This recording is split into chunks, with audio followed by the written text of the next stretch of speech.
Well, hello to all the wonderful podcasters out there, wherever in the world you're listening right now. We truly appreciate it. Dana here. Yeah, I'm a sports junkie, I'm a wing lover, and of course a Smart Club member because I trust my home comfort to standard heating and air conditioning, and I really think you should too. Right now it's HVAC Mania, and these deals will help offset the cost when your brackets get busted. You can score a $45 coupon on a furnace tune-up, normally $148. And no, it's never too late to show your furnace some love. And if your system's about to crash out like a 5-seat against a 12, now's the time to replace it on your schedule with 0% financing from Standard Heating and Air Conditioning. Go to standardheating.com and mention 93X. Standard Heating and Air Conditioning, providing the comfort you deserve since 1930. The 93X Half-Assed Morning Show. 93. All right, everyone. Let's make like we know what we're doing over here. First off, it's only right to thank the folks who have dialed themselves into our program. The 93X Half-Assed Morning Show. Appreciate that. God help us, it's early. It is 5:42. You know what helped wake me up a little bit over here, Cubby? What's that? Was a word combination that I just read. And I had never read or heard this specific word combination said aloud before in my lifetime. Never read it, never heard anybody say it. This word combo is, as Jackie Gleason said in the legendary 1977 film Smokey and the Bandit, this word combination is an attention grabber. Anal print. Anal print. Anybody? Is it a mold? Well, first off, up until this moment, had you ever read that or heard it said aloud? No. Well, No. I've heard a butt print. Butt print? Certainly. When you sit on the copier? That's what I'm picturing, sitting on the copier. I know it's used in the smart toilet industry. Where? Who the hell keeps putting my bell It's behind your water bottle. You have two. What did you What say? is 2 bells? Yeah. I It's didn't got know two bells and 2 horns. Can you ring them both at the same time, like in a pattern? I didn't know I had 2 bells. This is all improv here. What do you need from me? Let's use them both like in some sort of cool musical way. Oh, wow. Oh my God, they look like boobs. If you put these bells up to your chest, they look like tiny... Okay, all right, now I got Order a new... up. That's fun. I've got a new gimmick. Anyway. You kind of looked like Madonna or something when you put those up to your chest. It seems like she'd wear a bra that's made out of that kind of metal or some sort of tin bra. I can Madonna? You are such a boy. I love. As soon as you grabbed both of them, you're like, oh, they look like boobs. Now I've got a new routine. Now their eyes. I put the bells to my eyes. Josh, you said something there. The timing was off. I couldn't find my bells at first. I should have been on that. But you said you had heard it or read it before. You said something about smart toilets? The smart toilet industry. That's right. The smart toilet industry. That's where it comes from. I was going to ask, like, say, Ashley to guess. I would have loved to have heard your guess, the origin of anal print before Josh gave you that information. I can't imagine what I would say. If someone said, what is an anal print? What is it used for? Without any knowledge. I bet, anybody's guess would have been interesting. But Josh is right. I read that word combination, anal print, in an article about smart toilets. And here's where they cut to the chase and get to that cool word combo. One of the details, one of the features, I think, is probably the best way to put it, of these fancy schmancy smart toilets is it will analyze. That's not the right word. Because anal's in that word. Yeah, that's a good one. I don't want people to think I'm being cute about this.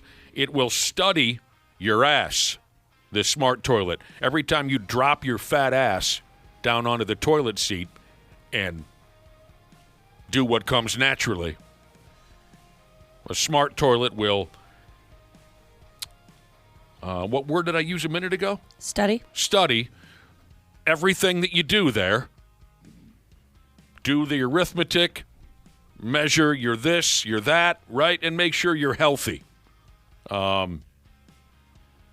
It does things like checks your blood pressure, and it's very complicated.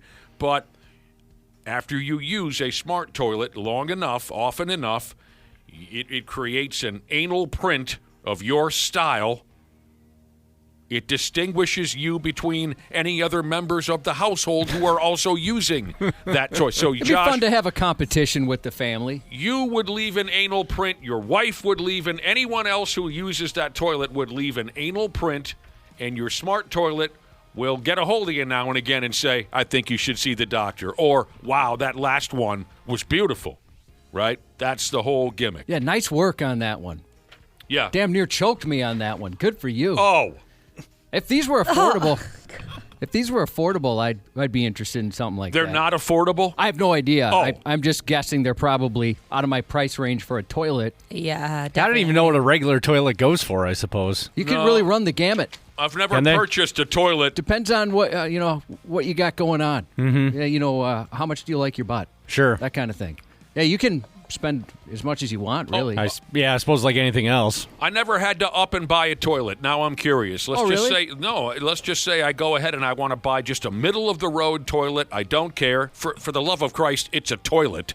So why would I? We had to replace ours when we moved in. So what do they go for? on The it? ones we got were like $129.99. Ooh, that's a nice deal. Yeah, that's what it looks I like. thought you were going to say $500-$600 because again, I know nothing about purchasing.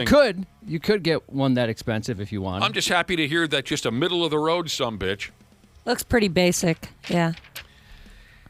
People are texting in, what they would have guessed the definition of an anal print to be had they not learned about it from us already this morning. And a lot of folks are guessing they would have assumed it was when you grease the back of your shorts a little bit. You know what I mean? When you leave as my dad would say, when you leave a bacon stripe. Oh, my dad used to, or he still does, call them that. Yep. I winced It's a every classic. time. I know, me too. I hate that. I never liked that. Ugh.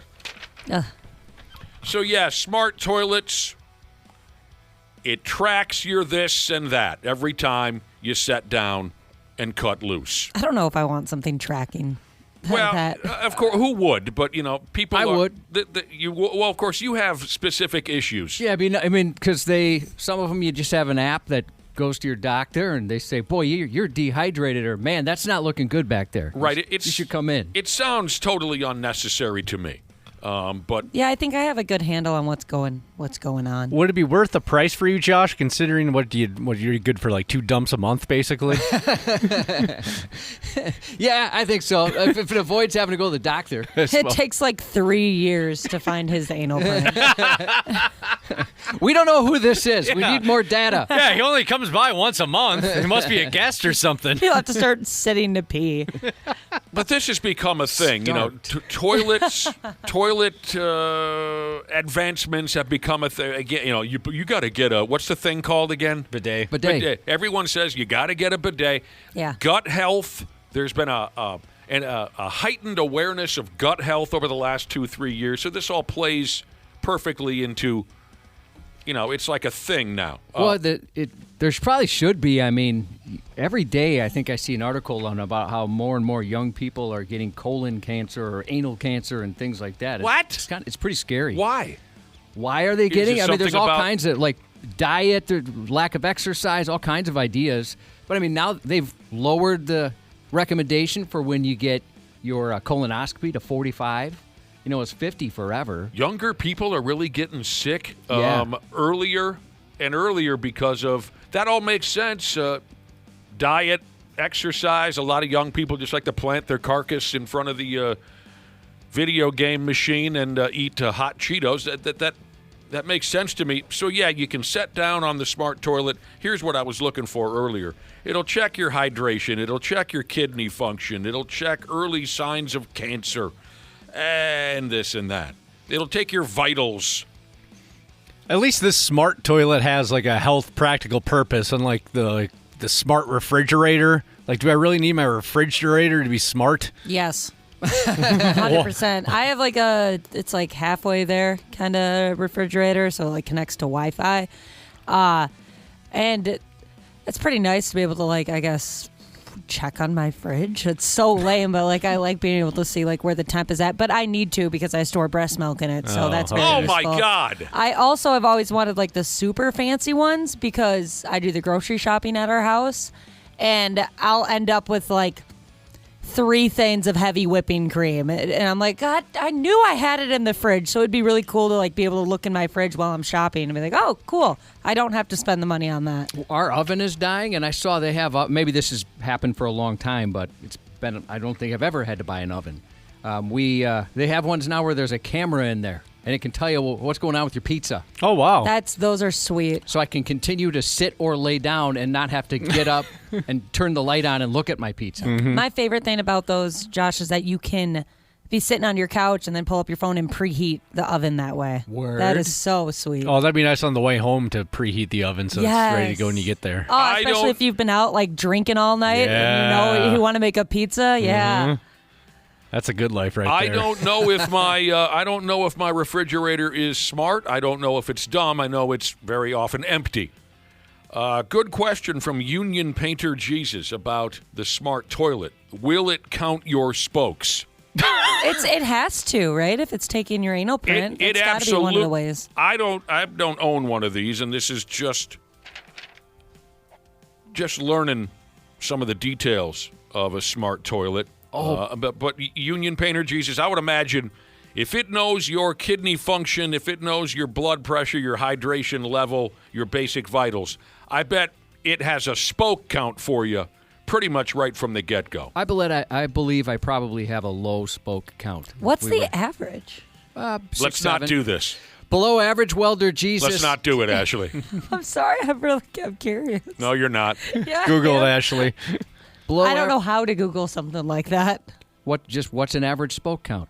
Oh, I thought that's like a well-known term. Probably not. Don't do it. Maybe butt spoke. Put butt spoke on there. All right. Below average welder Jesus says he can't wait for his smart toilet to play him ads. Yeah, I imagine that's maybe you get a cheaper version of, you pay less for a good smart toilet, but you have to watch ads as you're sitting there. I suppose if you're sitting in a stall at a public place, you're going to look at an ad or two, or standing at a urinal. Yeah, that is true. So you might be a little used to it. Oh, wow.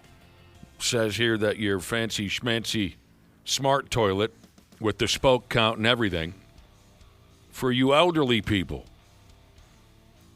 it can even monitor your heart somehow.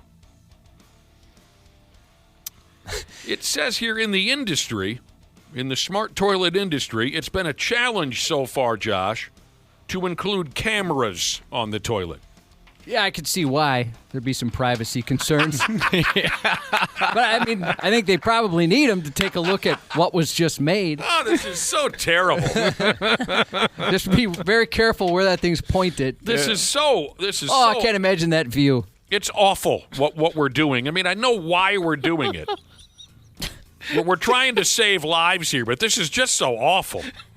Sofa, this is so good. Sofa King Cool Jesus said, this is why people have ass cancer from lack of exercise. Can't even check the oven or fridge by walking to it. Yeah. By what? Walking to it. All right, Walking let me to just it. walk over to the grocery store real quick. They're not so sure about cameras on the toilets yet. What if there were cameras and, Spotify does like your year-end wrap? Puts together like a greatest hits montage of your year on the toilet. Or like the worst moment. They got to set it to music, right? They have to. Bad timing, Jesus. We've actually talked about this before. The refrigerated ovens where you put your lasagna in the morning and it stays cool until you hit your phone or whatever you do. Oh. So sweet. From work to turn it on so it's ready when you get home. That kind of thing. You know what artist they use for that end-of-year feces montage from the camera on your smart toilet? They got to go with Bobby Brown, right? Yeah, why not? Wouldn't that be fitting? Bobby Brown? Mm-hmm. Or maybe just the old school diarrhea cha-cha-cha song. That was a classic. That was a hit back in the Speaking of day. classics. If you could rattle off a few of those in third grade, you were king of the playground. What is diarrhea cha-cha-cha? Give me the rest of the sliding gimmick. into first? Isn't that the diarrhea Yeah. cha-cha-cha? Right, but we never threw a cha-cha-cha at the end. Oh, you didn't? Oh, No. yeah. That was kind of like the in-between each of your little cute saying. Oh, Right, but we would just end it with diarrhea. When you're sliding down the... Well, wait a minute. Now, maybe I never played that game. When we were kids, it was... When you're on the playground, when you're sliding down the slide and your balls collide, that's called a rupture. That was our I've heard that one, too. little saying. Give me Yeah, the what's diarrhea yours? setup. It was, when you're sliding into first and you feel about to burst, diarrhea. There you go. Yes, but we just didn't Never heard that. We didn't do the cha. So a lot of techie companies, no matter who they are, if they're a technological, they're racing to manufacture smart toilets. So I would say anybody who makes smart refrigerators or smart ovens, give me a company name. I don't know, Sony? GE. GE. If they haven't already created a smart toilet, they're getting started on it because they feel like everybody in town is going to want one of these pigs. I love that rupture bit. I did when we were little kids. we never had something like that. Well, you Or missed if we out. did, maybe I just wasn't a part of it. Maybe You it's missed not out. a girl thing. Probably not. Yeah, definitely not. Yeah, or Dana, that end of year feces video wrap up. Mm-hmm. Something from the record Dookie.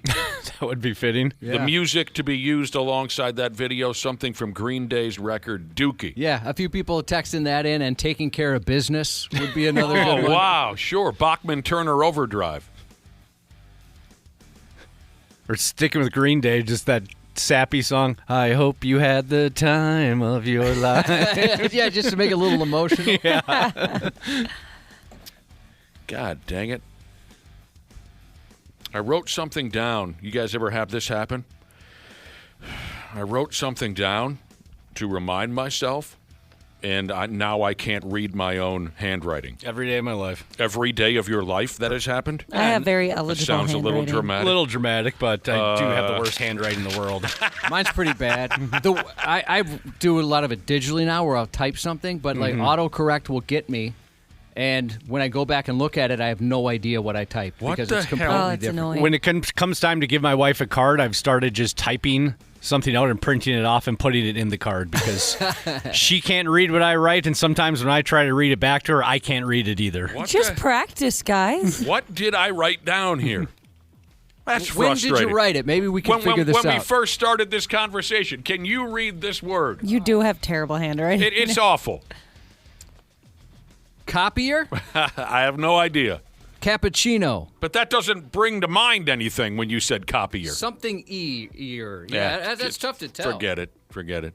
How about the music of Korn when you're watching your end of the year smart toilet video wrap up? Brown-eyed girl, somebody recommends? God, I hate that song. The theme from Chariots of Fire.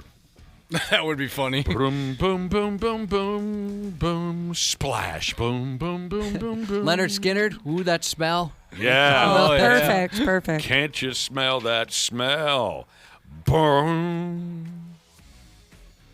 It's very serious subject matter, though, Josh. The Rocky theme song. Let it go now. Yes. There's people texting in bands they don't like. Coldplay, because they say it's crap. That kind of thing. Crap. That was one of when I was in high school. We had our little horrible high school rock and roll band, right, Cubby? And there was a rival rock band at our high school at the same time, and they were called Crap. and they spelled it with a K. That's pretty funny. They were pals of mine. I mean, I knew all three members of the band. Three-piece, like Rush or the Police. Nice guys, all of them. Got along with all of them. But being a 16-year-old kid, you don't want that band to be any good. You know, we're the real rock band at this high school, right? Because you're a stupid kid. Even though I liked the guys, I didn't want them to be any good. And then I heard them. They were good. Better than you? Very different than us. Were they real heavy? Or what? No, they were very punk rock and Sure. and comedic, really. Did they use an umlaut over the A? I mean, they had the crap. How much? If they did, spell it? if they used an umlaut, I didn't notice it because they did release a cassette tape. Would that seem too much? Do you they already wanna know- changed the C to a K. Would the umlaut be too much, or would that add to it? Well, I can't decide. When you're 16, it would have added to it. Yeah. But let me tell you, do you want to know the name of their debut record? Of course. Cutting the Crap. And they were good. They were very different, though. Punk, kind of Sex Pistols-ish, but with a kind of a comedic vibe to them, where we tried to present ourselves as more just straight-ahead hard rock. They didn't have our lead guitar player, who was truly talented. That's what they were missing. What they had that we didn't have, Cubby, songwriting abilities. Yeah, it's not easy. Crap could write a good song. Word up to Chili. Word up to Bobby and Chris, the three members of Crap. You know, Jake, not word up to you. This isn't cool. Back to what song would be playing for the smart toilet? White Lion's cover of Radar Love. Just a hater. I don't get it. He will never let it go. It's an awesome cover. One of my favorite bits ever. Me too. Is the dude who will not stop busting our balls over White Lion's cover of Radar Love. You know, this has been going on for years. We should probably tell any new listeners, like, Nick and I both love that cover from White Lion. I mean, pretty much anything White Lion's ever done, I love. But the cover's great. Not everything. You don't really mean that. No, I said pretty much. Yeah. And we've expressed how much we appreciate that song, and then, you know, people, or at least one person kept texting in how much they think that song sucks.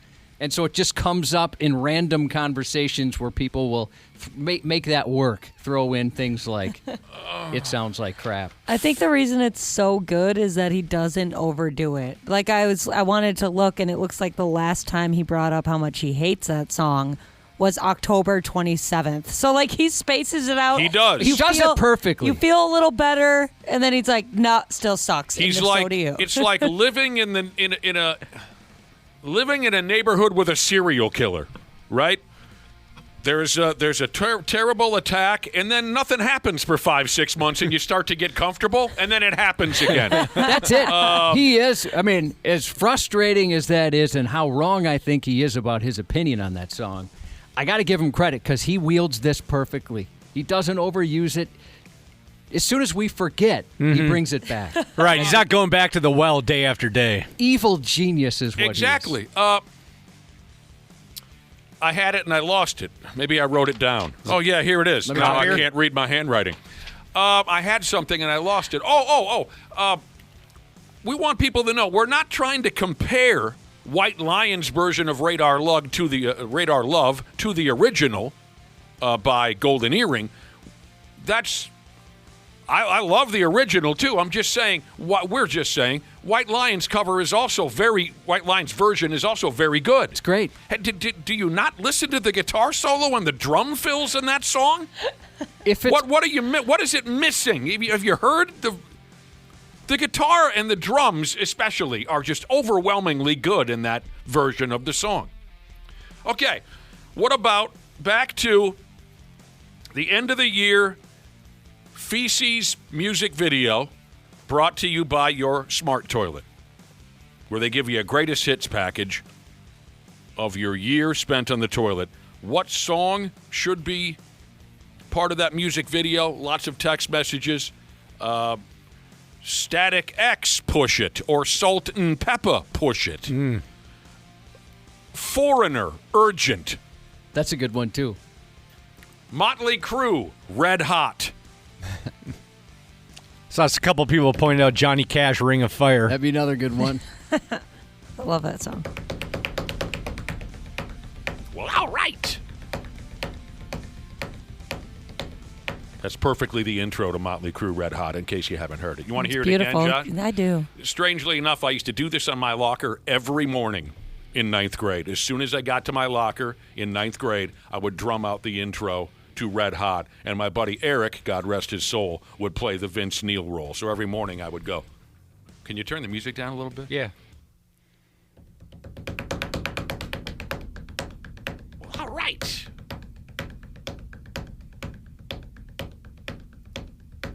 And that's where Mick Mars comes in with the guitar. Josh could play it for you, and it'll show you that it's a perfect rendition of that song. Yeah, not a bad way to start the morning. That's so And cool. you did You're that so every good day? at Every that. single day of 9th grade. That's how we started our day. It's impressive. I And- can't do that. That's just so cool to me. Yeah, I have absolutely no rhythm either, actually. No, Nick has tested me before, after the show. He's like, all right, now repeat this, and he'll do something with his hands, boom, boom, boom. It's very basic, too. Yeah, and I don't know. Maybe it's part of it's I get nervous, but we just recently bought. This is gonna sound ridiculous. My little tiny baby a little drum set. It's probably meant for 3 and up, but it comes with little drumsticks. It's adorable, and I'll try to do something on it, and my husband just looks at me like I'm such an a-hole. I just Actually, suck. when I was toying with the idea of joining the elementary school band, you got to pick 3 instruments, your top 3 choices, and number 1 was percussion. I wanted to play the drums. Of course, right? So I get in the little room with the guy, little drum set. Oh, no. And he goes, all right, start with a simple beat. And he goes, I'm starting. He goes, okay, so number 2 is saxophone. You want to try the saxophone now? I couldn't even get the intro done. You either got rhythm or you don't. Right. Yeah. And he knew immediately I did not. One of my oldest bros, Dio, 0 rhythm. He has trouble even walking to the fridge, just because there's a pace to it. There's a rhythm to it. One of my fondest memories of Dio, we went to go see AC/DC in concert 35 years ago, and they opened up with that tune, Thunderstruck, right? Da-na-na-na-na-na-na-na, Thunder! And the whole crowd is throwing their fists up in the air at the thunder part of the intro. Out of 16,000 people at Met Center, Dio was the only guy that couldn't find that thunder, right? That'd be me. So yeah. Everyone else's fist is going in the air, and then you see Dio's kind of lurch up there because he can't find that. It's just Was he hammered, or no, just he even zero, sober he can't? Oh, he was hammered. 0 rhythm. It's just a I was also ba da na na na na na na na, and he's going ba ba. I was at a concert once with a girlfriend and her parents, and I was trying to clap along to the beat, and her mom was just like, okay, just please stop. Don't do Stop. it. Stop. Put your hands in your lap. Yeah. Put your hands in your pockets. You can't do it. Josh, what if we go with Mr. Brownstone for the song? That's another good one. All right, we got to get going, I guess. Ashley, go ba-boom, boom, boom, boom. Yay. But boom, boom, boom, boom. Yay. No. No. Lady, do it again. Ba-boom, boom, boom, boom. Yay. But boom, boom, boom, boom. No. Yay. Am I doing it No, wrong? lady. No, listen, and then you'll know. Ba-dum, boom, boom, yay. But boom, boom, boom. No. Listen, and If you don't know the Crank Yankers bit, you have no idea I what's have going no on. idea right what's now. going on. ba-dum, boom, boom, yay. But boom, boom. No. It makes it so much better that you don't know this bit, Ashley. You know that one, Dan? Yeah, oh yeah. Do you know the song? What's the song? All right. Sorry.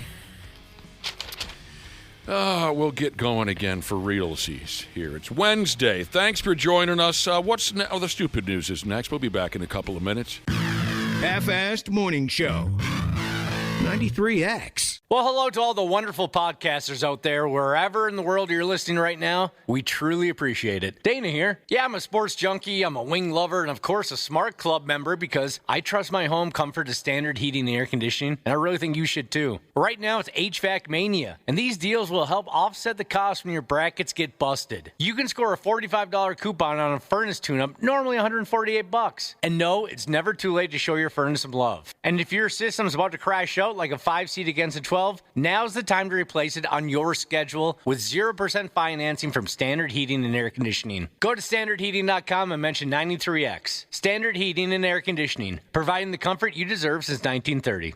Years of hard work, and now you've got pain in your back, your shoulders, your knees, maybe your joints. You need help. Randy Shaver here with the answer. Dave Bialke. He's got over 30 years experience in getting workers' compensation benefits for people just like you. Don't suffer. Call Bialke Law today. 763-571-2410 or go to bialkelaw.com. That's BIALKE law.com. And it spells relief for you.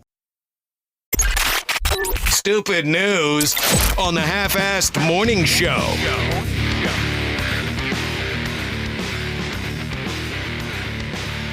All right, so here's the deal.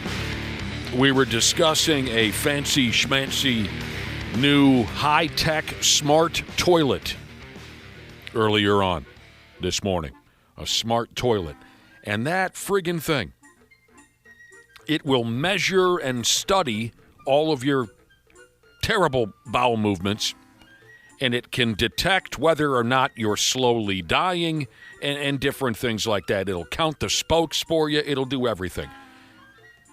The next step, it sounds like from what I'm reading, the next step in the evolution of smart toilets, I read, was including cameras on that damn thing. God help us all if that happens. Who would want video proof? And Josh mentioned earlier when we brought it up, there are a few privacy issues there that might be concerning. We wondered aloud, would your smart toilet send you a year-end video of your greatest hits, or maybe more fitting would be a video of your greatest you following that? And if so, what song or band would be fitting for that video? Now, we already covered a lot of bands and songs already. Just for the record, we got a lot of text messages. Everybody Poops by Cuckoo Kangaroo, too easy. Butthole Surfers, too easy. Here are some other suggestions for the song or band to accompany your year-end poo video. Suggestions from our listening audience at 651-989-9393, our Luther Bloomington Kia text line. Dark Side of the Moon. That's great.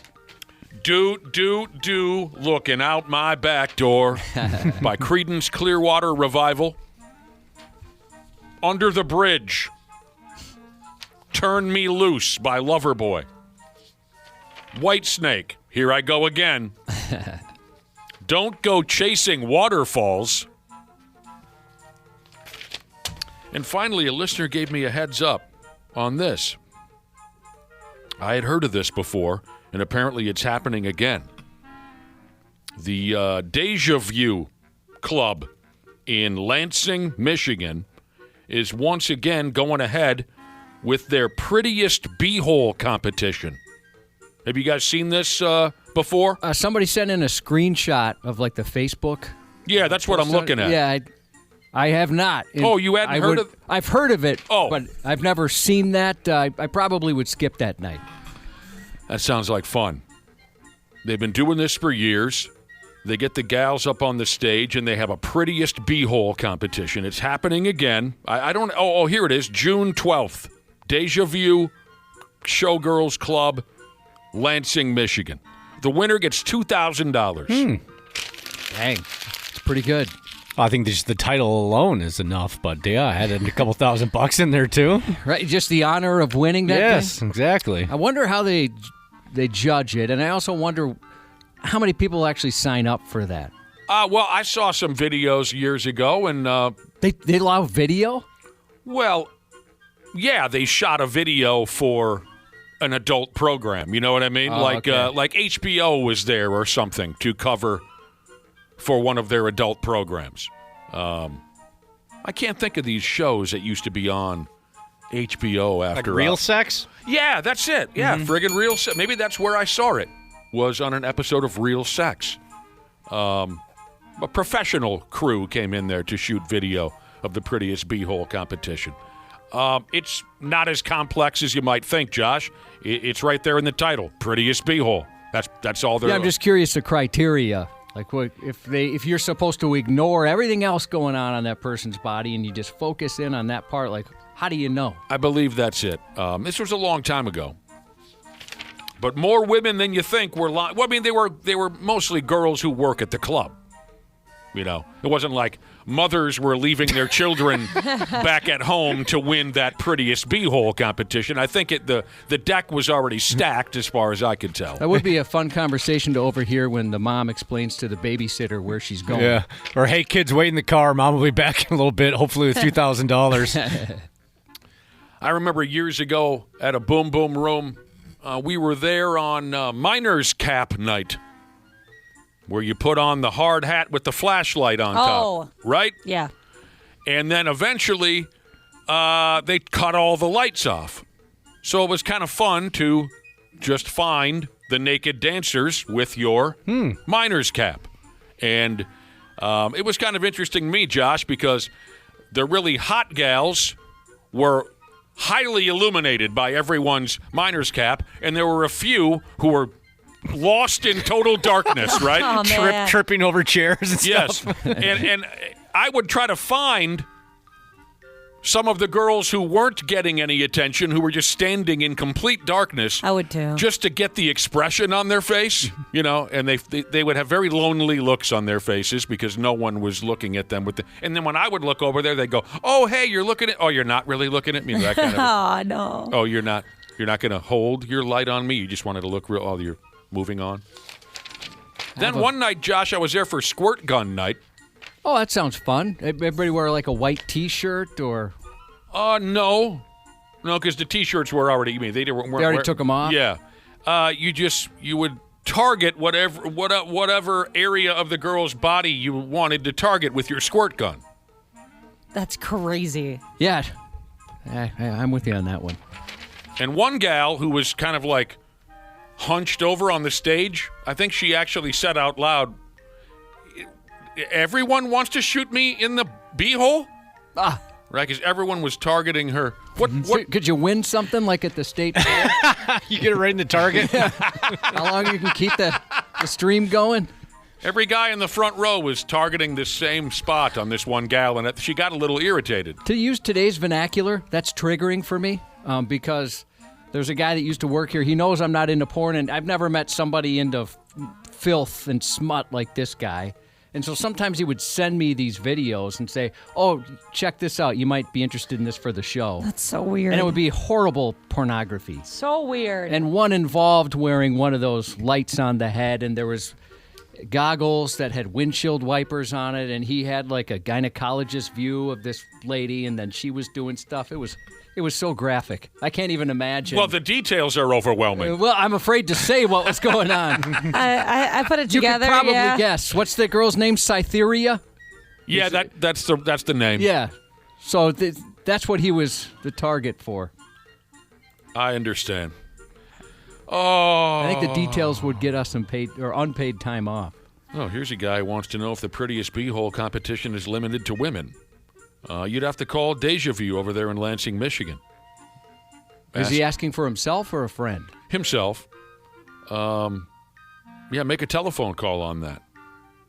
Maybe you can start some trouble and make the papers. Maybe you can be that guy that says, "Well, if I'm excluded, then this is wrong," right? We've read about those. Oh, yeah, Yeah, you'd make the stupid news. Right. Kidney Stone Jesus says you got to be careful shooting too much water in that spot. You could cause a live enema, right? That's kind of the same thing, isn't it? Squirt gun night. That was a long time ago. All right. While we're on the topic, God help us all. The topic of the beehole. The misery. Many of us, including me, has been in this miserable situation far more than once. And here it is. Oh, and once I get there, some of you will say, "Oh, yeah, I've friggin' been there." And for those of you who have not had this type of experience, F you, you lucky bastards. We hate you. In a town called Bremerton, Washington, the local cops learned that not every burglary call is what it seems. They did. And here's what they mean by that. The police got a telephone call about a burglary in a building Summers downtown Bremerton. Folks on the telephone line with the cops said that some crazy, frantic sumbitch had just upped and forced his way into the building and barricaded himself inside a bathroom. Once John Law arrived on the scene, they could hear the dude hollering and whatnot from behind the bathroom door. Dude was making a racket in there. And the cops admitted, after the fact, that when they heard the dude hollering up and down, they braced themselves for something awful. They were saying to each other, "Be ready, boys. This effing guy sounds squirrely." The cops were yelling for the dude to come out the bathroom. They made that demand several times. And finally, 10 minutes or so later, dude cracked the door on the bathroom and walked out. And here's what the police wrote up for Facebook. They said, "What happened was not your typical burglary scenario. Let's just say the situation became immediately clear to everyone that this was less about criminal intent and more about a full-blown personal emergency." Yes, we're talking about a 4-alarm code brown. Poor guy. You might even be able to call this a double code brown. The police were there, for cripe's sake. Apparently, our guy here was truly helpless. He knew if he didn't find a toilet, it was going to be a horror show. So yes, he forced his way into a building where he didn't belong, but he was only trying to avoid murdering a perfectly good pair of blue jeans. I'm so interested in the hollering. I mean, was it painful for him? Was it, kind of a thing? Is that right, I've heard that. was that the hollering? There was a guy that used to work here that would make noise on the toilet. Like, you could tell he was having some trouble. Oh, God, I don't what's know. wrong with you? Outside Don't of do like that. a little kid, I haven't heard that very often, and I don't know if I've ever made any noise on there, and nothing that I'm aware of. Oh, really? I mean, I have. But I don't know if you could define it as hollering. I mean, I've prayed, like, please, come on, man. I've been sitting here forever. The dude who had just come out the John said that he was experiencing a, quote, crisis of bowels. That's hilarious. I'm going to start using that. He said it was like the devil himself had possessed his digestive system, and he had to spray that evil out before it was too late. The cops let him walk as best he could. They let him walk out of there. Yeah, you might as well. He's already suffered enough. Right. Now, here's the perfect way to end this story, in my opinion.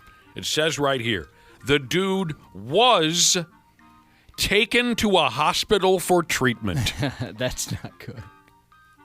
Maybe hook a player up to an IV. I don't Yeah. need it. But they took him to a hospital. That's how bad this was. Let him dab the sweat off his head with a fresh towel, some water, some water and an energy bar maybe. But they did put him in an ambulance and take him to the hospital. Maybe he had food poisoning or something like that. Oh, yeah. Yeah, you're onto something there. I let a delivery guy use my toilet once because I could see in his eyes that it was a total, like you said, Nick, 4-alarm code brown. Oh, yeah, I did that once as well. I could just see the panic and almost like the sweat pouring down. And I could just see and hear the desperation in his voice. I said, "Of course, man, come on in." Yeah, that's a hard no. I've heard so many times, oh, you wouldn't? No, absolutely not. But I'm a woman. So. Yeah, exactly. Yeah. As someone who's also a woman, I let the guy in because, you always hear how people in that, profession, they have no time to go. Just none. They're running around like crazy. So Yeah, I would feel bad, but I'd be like, I don't know, try the neighbors, man. Maybe I can bring you a trash bag, but I can't trust that. The fence is open in the backyard. Go for it. Yeah. Oh, I'd feel so bad, but I'd also be so scared. Oh, I understand. I mean, that you're being smart. Powerline Jesus has texted in to tell us back in the day his dad would eat hot wings, and then he'd follow that up with ice cream. Oh, yeah. Perfect. To balance itself out in your tummy, maybe? Later that night, when the old man was on the toilet, he could hear his dad rooting for the ice cream. Come on, ice cream. Where are you at? Anytime now. This has been uncomfortable so far. Come on, ice cream. I like his thought process there. It's like a chaser. You take a shot and you chase it with something. Well, you guys ever thrown up something that's like colder, like ice cream, like that? No. Because it doesn't bother. It's like way easier, I guess. Or like when I've had acid reflux, I've take a drink in some milk, or usually I take a shot of milk, and once if that comes up, I'm like, oh, that's not too bad because it's nice and cold and it kind of coats your throat a little bit. Smart.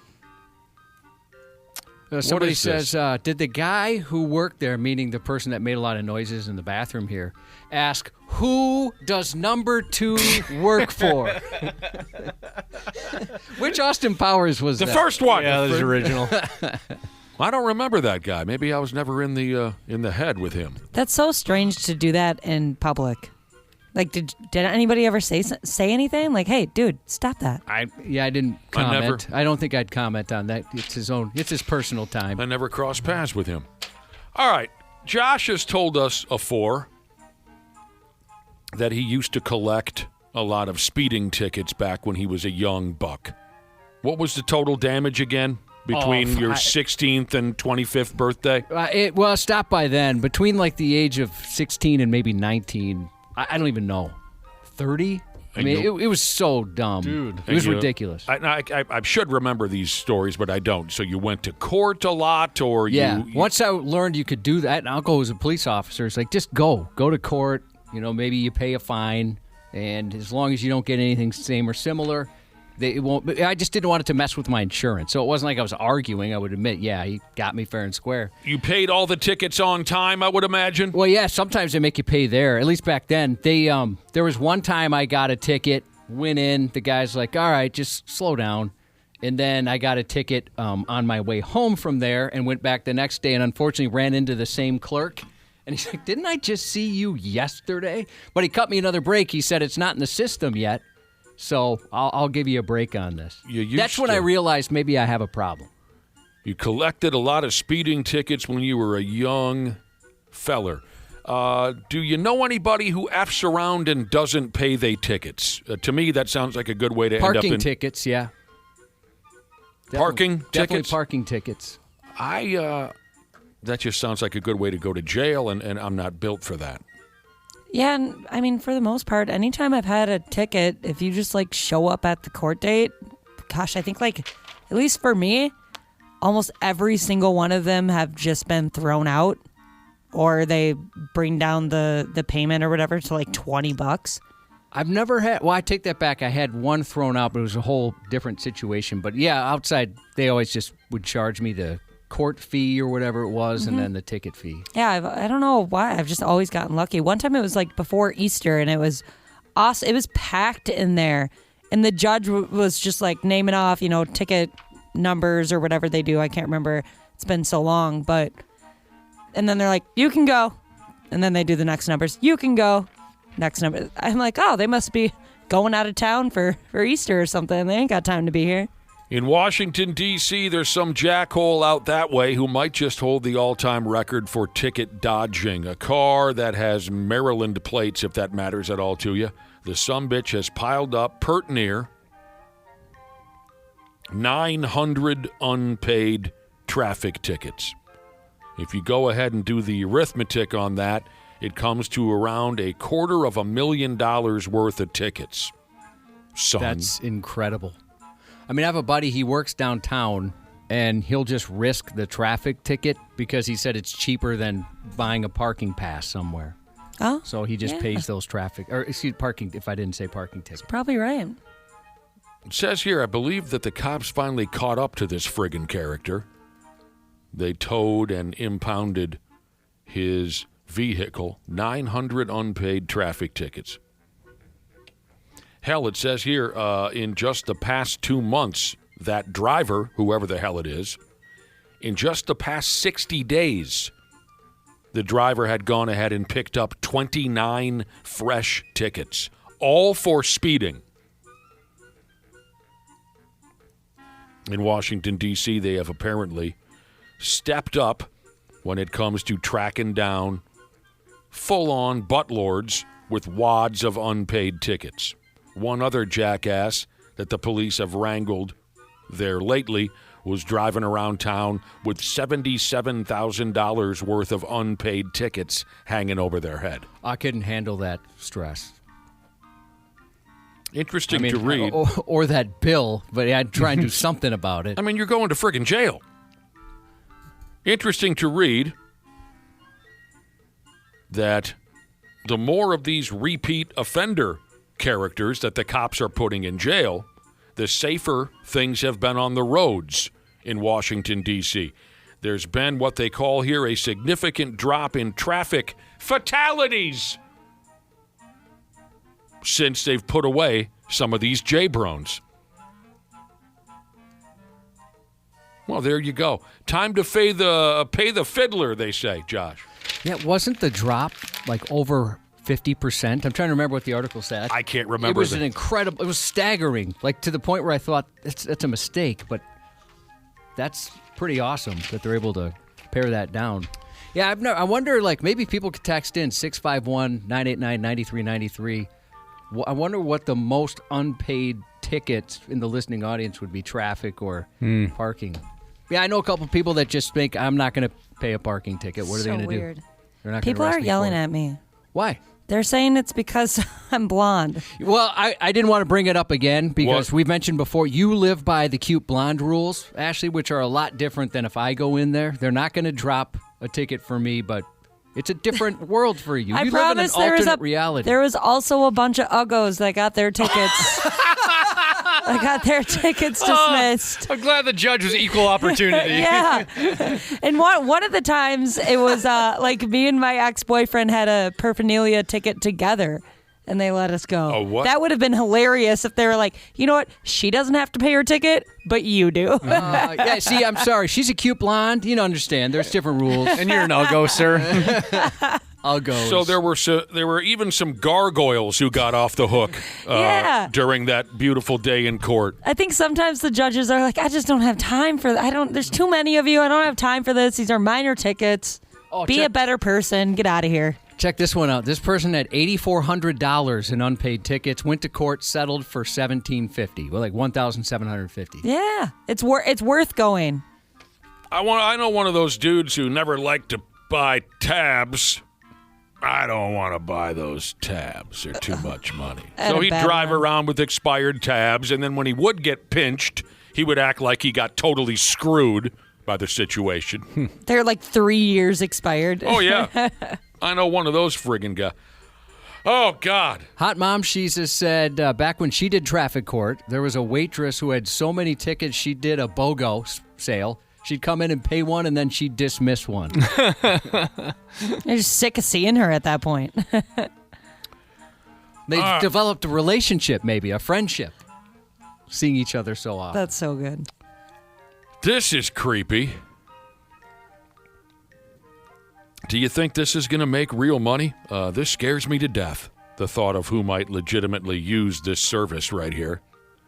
There's a new website or something where you can go ahead and have a video chat with an AI version of Jesus Christ. Hi, Jesus. great. I've been having a really hard time in life, and I'm looking for some inspiration and guidance. That heaviness you're carrying is truly felt, and I want you to know you're not walking through it alone. In the Gospel of John, Jesus reminds us that he is the way, the truth, and the life, and that through him we can find true rest for our souls. Trust the same steady love can be your anchor today, even when the waves seem high, and lean on prayer as a safe harbor.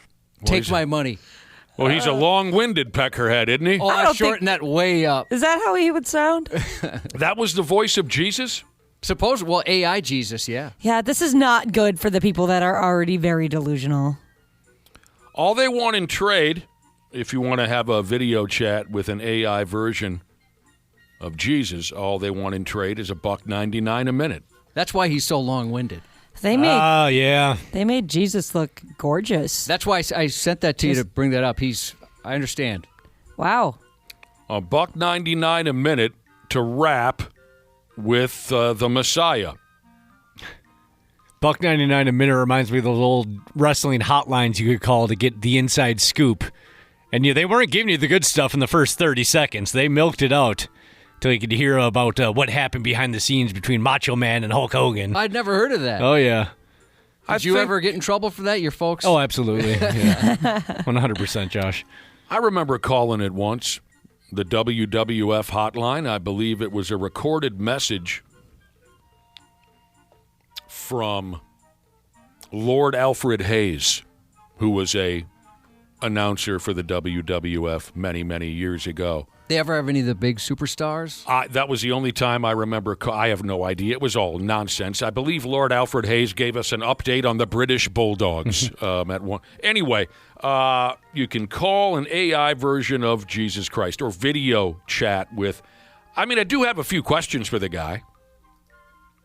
First off, my first question would be, what the hell is keeping you up there? He promised a return to Earth years ago. What are your robes in the dryer or what?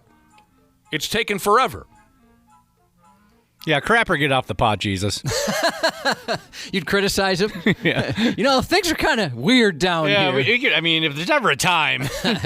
It says here, this AI Son of God is based on, I'll get there, based on an actor named Jonathan Rumi's portrayal of the Jesus character in something called The Chosen. Anybody? Yeah.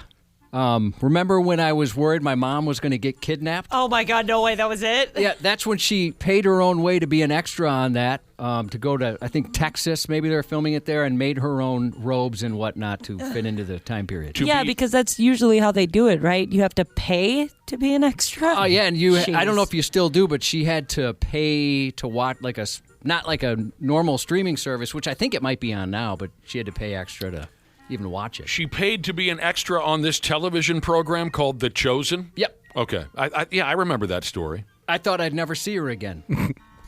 She went by herself. No, that sounded very frightening. It did, especially when you said she was making her own clothes for it. Yeah, that was very unsettling. I was nervous for you guys. I will compliment her, though. It was awesome what she made. I thought, she could be in the Bible. That's perfect. The company who put this gimmick together, the artificial intelligence Jesus, the company who came up with this is called Just Like Me, and their Jesus AI character is a, quote, modern mentor rooted in love. He's been designed to inspire, guide, and uplift anyone seeking support in daily life with the teachings and the spirit of Jesus Christ.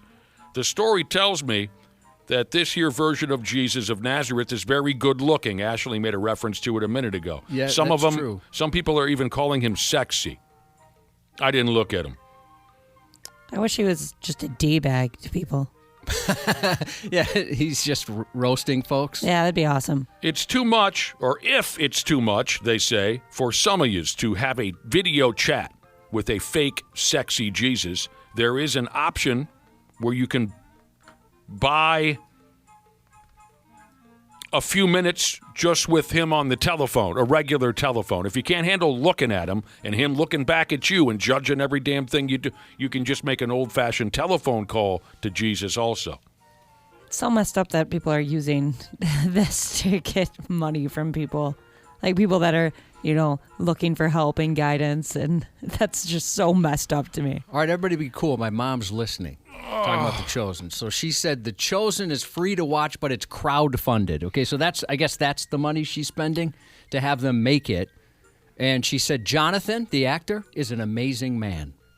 Give her a message from me. All right, Mom, here it comes. I should have phrased that differently. Yeah. Mom, here, the message is about to arrive. I don't know if that's any better. Tell her I said Jay Cutler. If you're not familiar, Mom, that means don't care. To nobody's surprise, this bit has pissed a few people smooth off. Some say it's blasphemous, Cubby. Doesn't seem right. I didn't see anything saying, hey, by the way, all the money goes to charity. We're going to help folks out. It does go to charity? I haven't seen anything saying that. That seems like they should maybe add that. Others say it's predatory to charge gullible morons money to jaw-jack with a cartoon version of the dude who was somehow born of a virgin called Mary. Yep, exactly. But the creators say this now. They say it's just something to help you navigate through real-life challenges with positivity and clarity. Again, the price tag is currently $1.99 per minute or $49.99 for a 45-minute block of time with Jesus. He's got better stuff to do Yeah. than talk to me for that long. And isn't like his whole bit, like, God and Jesus and all that, isn't it that like you can talk to them at any time, supposedly? Right. I always Right? thought you could do it for free. He might not answer directly. It seems like one of those false idols deals. It's pretty odd. Well, I think it's okay if after hundreds of thousands of years, Jesus finally wants to make a little money on this. What's it say here? On that website, whatever it is called Just Like Me, you can also have a video chat with Santa Claus or Satan. Wonder what they'd have to say. I'll talk to Satan. I wonder what they'd have to say. Hello, Satan. What's going on? What if Satan was like really like a cool dude? I mean, it's like, hey, you do some pretty bad stuff, but I wouldn't mind having a beer with you someday, Satan. He is Probably got some good stories. He is a cool dude, Josh, on the surface, and he will go have a beer with you. But when you walk out of that bar, you're not going to have your wallet. I bet you're right. That's his whole gimmick. I would have fell for some sort of scam. Temptation and all that. Yep. He buddies up to you, and then he snatches your wallet and goes over to the best-looking butthole competition at East Lansing, Michigan, at Deja Vu. We got to check the sports. Sports on the 93X Half-Assed Morning Show. This is what I'll tell you. Basically, what I told the team. It was a good regular season. Every player contributed that over the course of the journey of the 82 games to get us to where we are. And now, the second season starts, and we're going to start another journey. So the thing is that you like to enjoy it tonight and put it to bed. Tomorrow's a big work day, obviously, for coaches and management, and then we're going to have to make some tough decisions. That dude's going to F us, isn't he? Some people think so. Gene Snitsky, the Pigs head coach, he's going to F all of us, isn't he? Yeah. Yeah. Could be the year. Could be the year. Never thought he'd become such a huge soundbite, Gene Snitsky. I bet he didn't think so either. But here he is. Yeah, he's going to bone every last one of us. That's a shame. JV Pigs won last night. There's still 2 more nights of regular season NHL games. Jesus. I mean, not for the Pigs. They're all done. Yeah. They're all done. But I looked at ESPN. Tomorrow and Thursday, there's still regular season games on the schedule. Enough already. What's the point? Got to stretch it out to the 4th of July. Is there anything less to be? Is there anything less? Is there anything more to be figured out playoff wise? I don't know. I mean, obviously they have to finish. I was just surprised. I thought they would all end on the same night, but no. There's 2 more nights of regular season hockey. Another win for the Twins last night. Best record in the American League. We'll go on and on about that here in a half hour when Brad Ryder and Randy Shaver join us. We'll talk about the NBA playoff. That's not legitimate, not playoff yet, but play-in games. We'll let you know what happened in last night's play-in games and what is scheduled for tonight. Don't go anyplace. More news coming up with Josh next. Half-Assed Morning Show.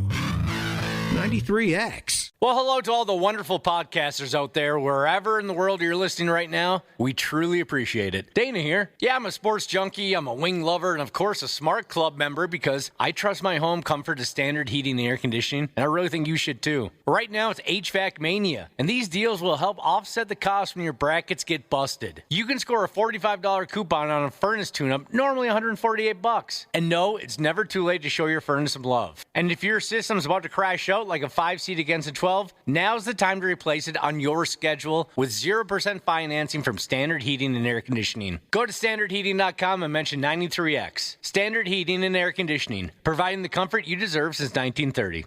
Years of hard work, and now you've got pain in your back, your shoulders, your knees, maybe your joints. You need help. Randy Shaver here with the answer. Dave Bialke. He's got over 30 years experience in getting workers' compensation benefits for people just like you. Don't suffer. Call Bialke Law today. 763-571-2410 or go to bialkelaw.com. That's BIALKE law.com. And it spells relief for you. The countdown is on for the 2026 NFL Draft presented by Bud Light. Catch all 7 rounds 3 days live from Pittsburgh, April 23rd through 25th. Watch every pick live on NFL Network, ESPN, and ABC. NFL Network is also streaming with NFL Plus. It all starts Thursday, April 23rd at 8 p.m. Eastern. Visit NFL.com/draft for more information. Subscription required for NFL Plus. Visit plus.nfl.com for terms. They're gross, they're offensive, and kids on the road see them. Half-assed morning show. Cops came together, did the work, make the neighborhood feel safer, better place, and, we can all rest easy for a little bit. A nude dude accused of terrorizing a fancy Virginia neighborhood during a month-long crime spree was finally arrested this week. 21-year-old Cedric Walker was cuffed in the Buff early Monday, tied to a string of attempted break-ins blamed on a naked vagrant between March and early April. Home surveillance cameras captured the bare-bottom thief again and again, stalking around properties wearing nothing but a pair of shoes and a mask fashioned from a piece of blue cloth. There's no more invasive, unsettling thing that can happen to a family or a person than to have your home broken into. Especially by a naked guy. Residents, fed up with the repeated incidents, begged police to step in, and by April 1st, a stakeout was underway. Yeah, I've got 2 little ones and wife, so newborn. Last thing I need is a guy breaking into the house. Officers zeroed in on a home near the neighborhood the naked weirdo was known to frequent. Then early Monday, well before sunrise, the detective spotted the man walking right past the stakeout, still not wearing a stitch of clothing. When the suspect tried to run, officers launched a drone and tracked him through the neighborhood. He eventually jumped a fence into a nearby backyard, slipped inside a home, and hid. But detectives didn't let up, using the drone to follow him straight to the house and make the arrest. 3 o'clock, 6 o'clock in the morning, detectives have been out of their cars, out in the cold, hiding in bushes, waiting for this exact moment, and it paid off right here. Investigators later linked Walker to the string of birthday suit burglaries. He now faces multiple counts of burglary, attempted burglary, and indecent exposure. That was a regular gimmick of my grade school buddy who totally lost his mind. He would walk into people's homes ass naked. Sometimes it was to steal, but other times it was just to show them his naked body. Ooh, yeah, that's terrifying. That was one of his gimmicks. I bet a naked guy looks funny running. Yeah. Yeah. But I wonder how difficult that is not to have the support. And it's obvious you've never cheated. No, never once. An Ivy Leaguer wielding a gun was taken down by police after a screaming rampage through a California Tesla repair shop while naked. Officers responded to the Tesla service center after receiving numerous 911 calls about a suspect running through the street carrying something long and hard in his hand, smashing windows, and wearing nothing at all. The unclothed man was identified as a 35-year-old former Yale student on the rowing crew who appeared to be exposing his coxswain. While en route, police learned he stormed into the Tesla repair shop carrying a shotgun. Police set up a perimeter and waited. The Yale alum eventually burst out of the building, screaming, still holding the gun and exposing his not-so-secret society of skull and balls. Officers called for him to stop, but he kept charging toward him. When he got close enough, several grossed-out cops tackled him and wrestled the gun from his hand. Man, that sucks. While risking an accidental wienering. A bio says he previously attended a private high school in Massachusetts before joining the rowing crew at Yale. You tackle him. No, you tackle him. I tackled the naked guy last week. Just go ahead and tackle him. I don't want to tackle him. That's the conversation I'm sure the cops were having. And it would suck if you're like somebody who always bragged about being the fastest person on the force. Yeah, you're the fastest. Yeah, you've always said how fast you are. You better be the one that tackles him. Friggin' prove it. A nutjob New Yorker tried to stab a family member but missed and fled while dressed in a cow costume. 47-year-old psychopath Anthony Papalau utterly lost his mind Saturday night, and while dressed like a cow, he lunged at a male family member with whom he clearly had beef. When he failed to actually stab his relative, he made up his mistake by smacking the man's leg with his car door as he made his getaway, heroically, of course, removing himself from the situation at top speed. Police said he was dressed as a cow during the entire ordeal and didn't appear to have time for a costume change before he was arrested. It's not immediately clear why he was wearing a cow costume in the first place. Oh, damn. I was hoping we were going to find that out. Well, there's a little more information. I mean, not specifically. It sounds like this kind of behavior is neither rare or even medium rare for the man. He's a costume guy? A family member told authorities the bizarre behavior was, quote, to be expected from him. Okay. He likes to They know him. plays dress up now and Yeah, again? they just were doing something kind of crazy. Okay. Speaking of crazy, an absolutely insane and terrifying home invasion caught on a doorbell camera and now circulating on social media shows 30-year-old Jason Nichols in a trench coat and Demon Slayer anime T-shirt terrorizing a California family, repeatedly screaming, "Where's your daughter?" as he tries to kick down the door while claiming to be a wizard. This dude is so scary. This is up on 93x.com if you want to look at it. It's way more scary than I thought it was going to be. Yep. Where's your daughter is the question? Yes. The April 7th incident unfolded in the San Francisco Bay Area where a pregnant woman and the couple's 5-year-old son were inside the home as Nichols pounded violently on the front door. He shouted through the family's doorbell camera at the homeowner's husband, who wasn't home yet. Shouted his name? He was just shouting in general, all kinds of stuff. Okay. As the nerdy-looking unhinged goober demanded to know where the man's daughter was, Nichols made ominous threats, and he referred to himself as Harry Dresden, an apparent reference to the Dresden Files novel series, which follows the fictional character Harry Dresden, Chicago's only professional wizard and private investigator. Hi there, can you open this door, please? For what? I just want to make sure that everything's okay. There seems to be something going on. What do you mean? I don't know, I just figured I'd check on something. I don't know what you want, man. Get out of my house. Open this door. Where's your daughter, man? Where's your daughter, man? What are you talking about? My name is Harry Dresden, Open the door. This is my neighborhood. Open the door. The deranged and seemingly delusional man continued to ask about an imaginary daughter. They didn't even have one, and appeared to be convinced she was in danger. While speaking with Nichols, the homeowner called 911 and began making his way back home, fearing for the safety of his family. Nichols then goes insane. He ripped a chain attached to a mounted bell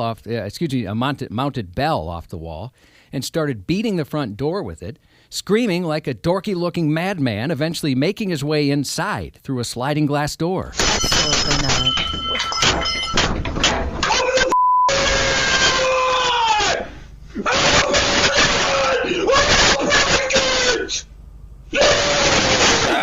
Victor, you around? I'm giving you a yes. Get the out of my house. No one's quite sure who Victor is. And by the way, that went on forever. Took a lot of it out. Where the hell screaming. Meaning, okay. How long before the cops got there? I didn't quite say. They did show. At this point, the homeowner returned. He grabbed a shovel and confronted Nichols. A physical fight followed. Both men suffered head injuries, although based on the behavior, it's reasonable to assume Nichols already had one. Officers arrived a short time later and found Nichols outside the home where he was arrested. I've said this before about these type of people that break into people's houses. You are so lucky they don't have a gun. Because if somebody... Meaning the homeowner? Yeah, because if somebody acted like that at my front door and then broke into my house, I would be getting something that is way more useful than a shovel. Yeah, I mean, if you watch the video, this guy goes completely nuts. Yeah. It's so scary. It gives me the chills. The change from being just creepy at first to going completely wild. I mean, it's scary to see somebody change like that. I would assume he was going to kill me if he got in my house. 100%. Oh, well, yeah. Yeah, the way he was coming off. Absolutely. Yeah, I'm with you on that. That's one of those things where I would see how fast Amazon could deliver me more guns. Yeah, I'm out of ammo. I'll pay extra. Well, some bitch is locked up now. Yeah, he needs some help, that's for sure. Whoa. I'm surprised the way he was coming off, he did not have a deadly weapon on him. You know, you mentioned that the homeowner and the nutcase wrestled in the front yard. I'm surprised he didn't have a deadly weapon in his possession of any shape or form. Yeah, thank goodness he didn't. He probably had like a wizard staff. I'm going to put a spell on you. Medical device Jesus texted in and he said that this dude looks exactly like Milhouse from The Simpsons, and now I can't unsee it. Like, that's so true. I mean, he doesn't look intimidating until you see his eye, what happens to his eyes and face when he changes. But yeah, he does. He kind of looks more like a dork than anything, but obviously a dangerous one. Someone in the Southeast Metro left a big enough dump in the city that even police had to get involved. Authorities in Inver Grove Heights are now on the hunt for a truck driver who dumped over 300 landscaping bricks and a pile of tree debris into the roadway Monday night. Huh. Officers showed up about 10 p.m. and concluded quite quickly this wasn't an oopsie-daisy situation. The driver didn't lose their load.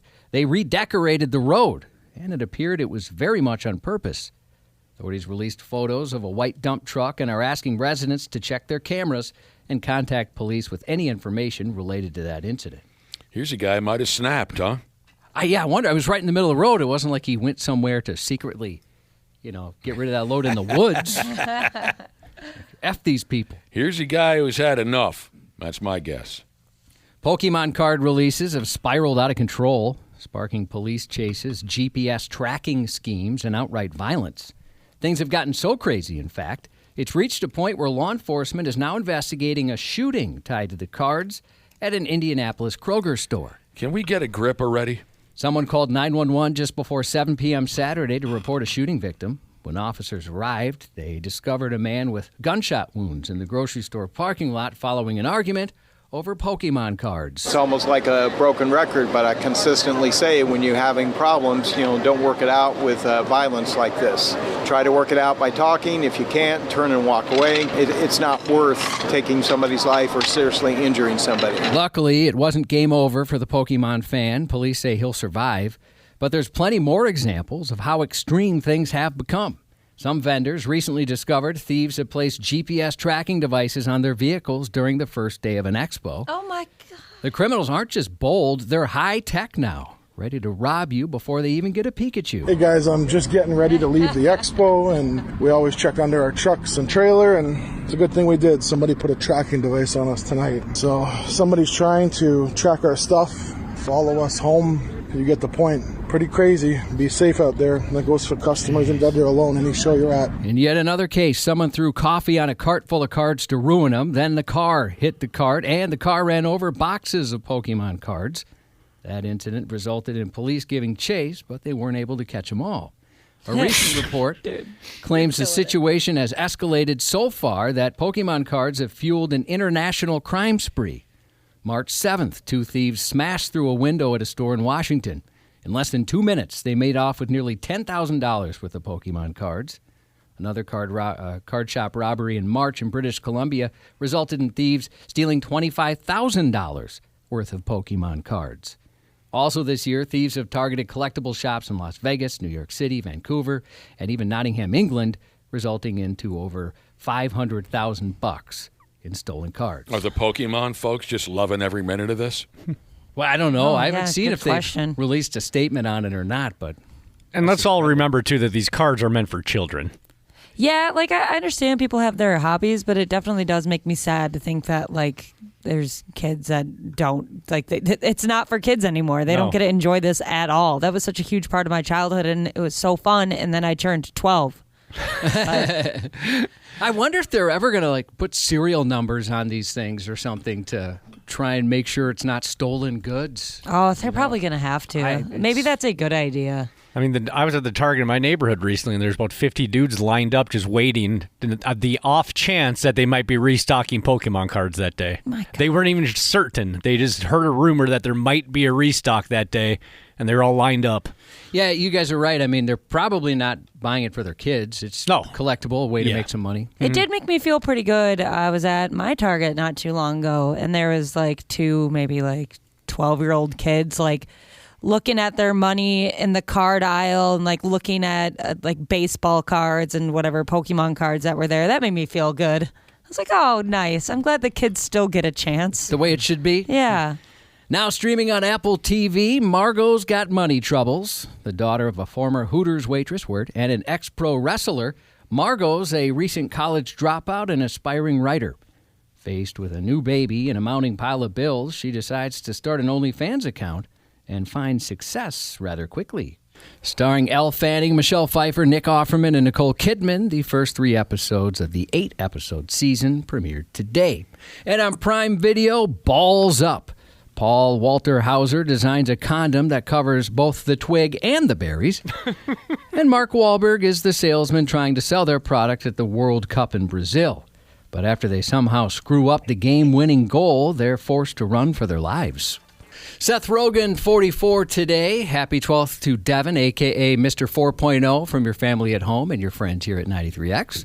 Happy birthday to Grizzlemint Jesus, turning 35 from the wife, Dude, and Bubba. And Electric Meter Shop Jesus text in a double birthday shout-out. One to his wife, Old Folks Activity Director Sheezus, and a first birthday shout-out to their son, Jameson. Oh, that's cool that they share a birthday. I love that. And that's 93X News. Randy Shaver. On the Half-Assed Morning Show. Strike three called, and the Twins pick up their first shutout win of the season, 6-0 over the Red Sox. The Red Hot Twins have won 8 of 9, 6-0 the final, and the Twins improved to 11-7. Another win for the first-place Minnesota Twins, ass man and lonely boy. Good morning. No lonely boy yet. He hasn't called in. I thought he was switching days this week. Oh, yeah, he is. Best record in the American League, don't you know? Yeah, if the season were to end today, the Twins would be all alone as the number one team in the American League. Impressive. But it's only April 15th. Yeah, I'll tell you, though. Mick Abel. Yeah. Pitched wonderfully. Bastard went 7 innings, didn't give up a damn single run to the Boston Red Sox, got support from his lineup early. Twins win 6-0. Byron Buxton had a hell of a night. 4 hits, half of those were dongs. Brooks Lee also hit one out for the Twins. The Red Sox, back to our guy Mick Abel. The Red Sox were only able to come up with 4 hits. He set a new career high with 10 strikeouts. He walked nobody. And that's effing outstanding. Yeah. So the Twins go for the sweep today. Boston will send another lefty to the bump. My damn, how many left-handed pitchers have the Twins face this guy's good, too, this Connolly Early. Connolly Early? Yeah, he's a young guy. He's really good. Boy, that was a mistake. Yeah, that was an odd name. On his parents' part. Connolly Early. Simeon Woods Richardson goes for the Twins. This has been like a fever dream. Feels like it a little bit, right? Josh, is this the side effect of food poisoning, or are the Twins the best ball club in the American League? If the season were to end today. Yeah, a few people are texting in saying the Twins are doing enough right now to make them nervous that they're never going to win another game. It's just too good to be true right now. This has just been terrific. And, you know, Mick Abel, what is he, 21, 22 years? The kid looked so calm, cool, and collected out there last night. Yeah. I've never really paid attention to his style before, but he has a pretty effortless delivery. His arm motion seems to be, what's the word I'm looking for? Where the batters can't identify the ball out of his hand. His arm motion, deceptive is the word. He has a little bit of a deceptive delivery. This kid's got potential. I mean, of course, how could you not say that after watching him last night? Great potential. I liked his style last night. Yeah, I mean, it's early, right? So, I mean, let's talk a little bit more about this as we move along during the season. But as of right now, these two starting pitchers in their rotation, Mick Abel and Taj Bradley, who they traded for at the deadline last year. Right. I mean, they've been phenomenal. and now we're starting to see guys like Eduardo Tate, the young catcher who hit 2 home runs last night in Class A ball, who came over in the trade for Duran. Outman's already on the roster. Henry Mendez, who came over from the Phillies in the Bader trade, had 2 home runs last night in Double-A Wichita.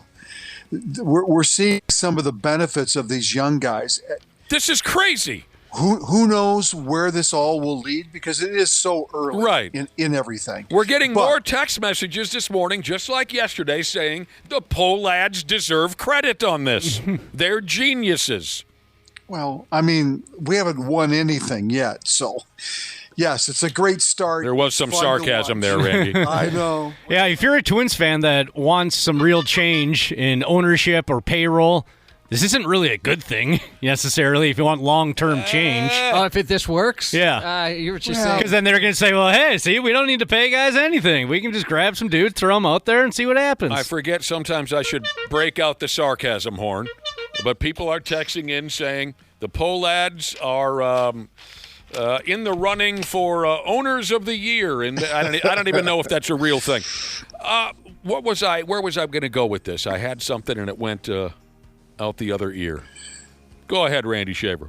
Well, I'll just say that these two young pitchers have given everybody some hope about what things look like. Imagine if Lopez was healthy. Right. I was going to ask. Is he done for the season? I can't remember.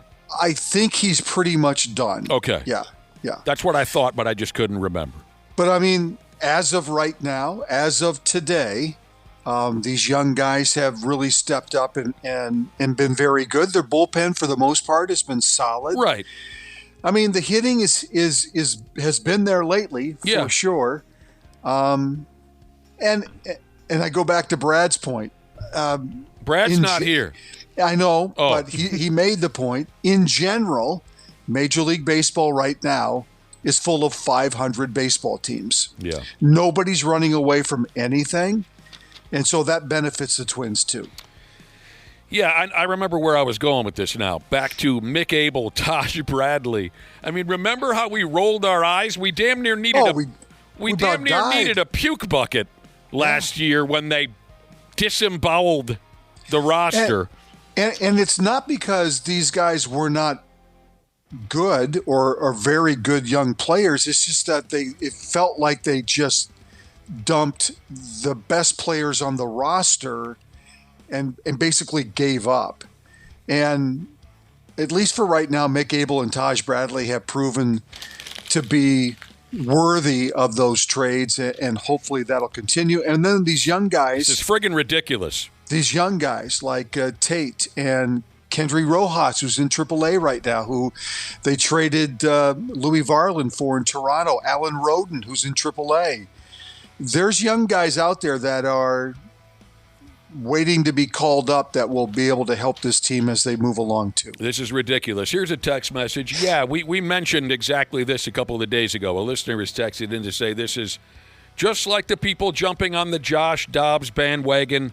Don't jump on this Twins bandwagon. They will bomb sooner than later. Maybe. Yeah, maybe they will. For sure. Balls like tennis balls, Jesus said, if the season ended today, the Twins would be number one and then get swept by the Yankees in the playoffs. But I like the way naughty insurance agent Jesus put it right here when he says, sure, we have no idea where this is going, but it's a fun ride so far. Yeah, it's been, I think it's been a friggin' riot. I think it's, if we weren't dealing with the ownership cloud of, darkness. Yeah. And we're just looking at it on the surface right now. I think you'd have to be encouraged by what you're seeing from the young players. It's basically a rebuild in a lot of ways, but I think it's encouraging because there's young players in AAA right now who, they're not far away. Walker Jenkins, guys like that, they're not far away. So, do you believe, Josh, in people? Josh his name isn't Josh. Randy Shaver just mentioned the ownership black cloud, right? Do you believe that there are people where bad things just follow them wherever they go? Yeah, I think they probably put some of that out there, but there are folks that are extremely unlucky at no fault of their own. I know a buddy who refers to himself as the black cloud. Does he put it out there? What do you mean put it out does there? Does he kind of create that black cloud, or is it he's just an unlucky dude? He doesn't create Dick Tracy. He just is an unlucky dude, and I didn't believe it for the longest time. He would refer to himself as the black cloud. Bad things follow me wherever I go, he says. Until one day, I picked him up to go up north on a fishing trip. I picked him up in my pickup, damn near a brand new pickup. He gets into my pickup, shuts the door, puts his overnight bag in the back, and we're headed up north. I start the vehicle. By the way, it was like 94 or 5 degrees on this day. I start the vehicle, my air conditioning doesn't work. Out of nowhere. No air conditioning. It's hotter than Dutch love outside. He's in the passenger seat. He turns to me and says, "See? Black cloud." I think it's real for some people. Hey, Red Sox outfielder Duran, whatever the hell his name is, he gave someone the finger during last night's ball game at Target Field. They deserved it sounds like. Yeah, it did. Did deserve it? Yeah, the person deserved it. Yeah. Oh, do you believe the story? Why, you don't? I'm not so sure. So after an easy ground out to second base, Red Sox are down 5-0 last night. Duran was running back to the dugout. Someone in the crowd along the first baseline must have been busting his ball, so he flipped him off. Cameras caught it. It was very cute. But, yeah, here's where it gets interesting. After the game, Duran told reporters that the only reason he reacted that way is because the fan in the stands told him to, quote, "go kill yourself." I mean, get on Twitter. That's definitely something that's said a lot. So that's a true story? That's what he claims. I could see it happen. Well, but he's been dealing with some, mental health issues. Oh. And he's come out and talked about those things. And so that's why. That's where that's coming from Kim. Well, that's not a nice thing to say to anybody. Because he did talk about suicide and things like that in a podcast. And so that's where this is coming from. So it's not something that's just random. In 2026, my mind immediately went to this guy had him in some type of fantasy lineup for big money type thing. Because that happens all the time too now. It does, but I don't think that's what this, at least according to Duran, that's not what this is. Well, that's a terrible thing to shout out loud to anybody. Here's Box Tossin' Jesus, who says it was a Red Sox fan at the game at Target Field last night who hollered that at Duran. That's not very friendly. Yeah, that doesn't. That doesn't what? That doesn't matter if it's a Red Sox fan or a Twins fan. That's just not acceptable. Well, no, of course not. I just thought it was an interesting side note, and maybe we'd feel better about ourselves around here to know that it was not a Twins fan who said that, if Box Tossin' Jesus knows what he's talking about, and he seems like a nice enough guy. Okay, the Orioles manager who took that line drive to the mug the other night, standing in the dugout doing manager things. Line drive comes into the dugout, hits him in the mush. He has a cheek fracture. He also has another cheek fracture and a broken jaw. You can only eat baby food, he was saying. For the next 6 weeks, his name is Albernaz. I can't think of the first name. Craig.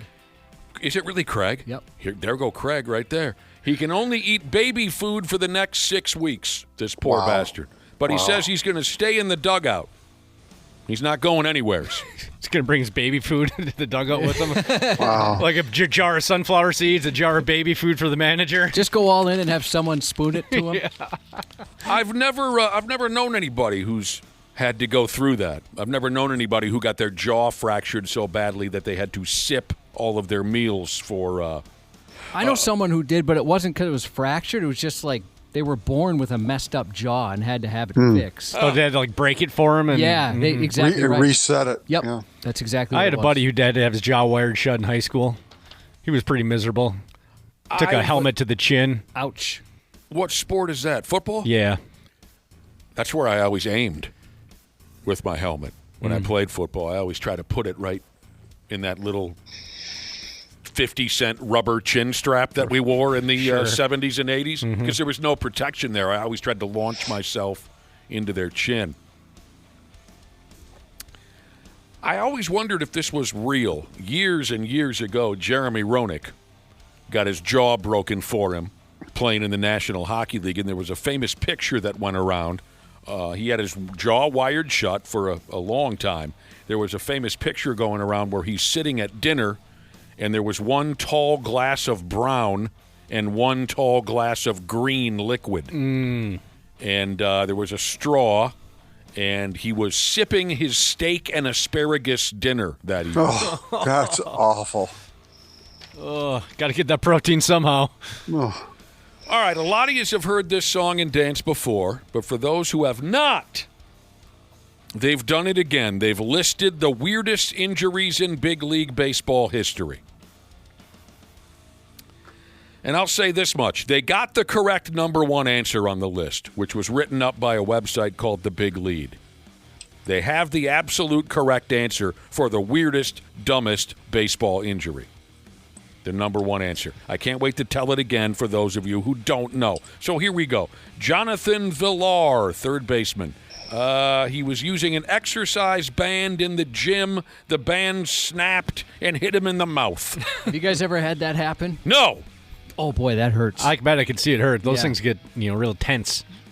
He needed what they call here major dental work to correct his yap after the exercise band hit him right in his yap. Aroldis Chapman got a tattoo. It got infected. Got a tattoo on his leg. It got infected. David Robertson, relief pitcher for many years. I don't know if he's still active. I don't think so. Jumped up in excitement when his teammate Bryce Harper hit a home run, strained his calf.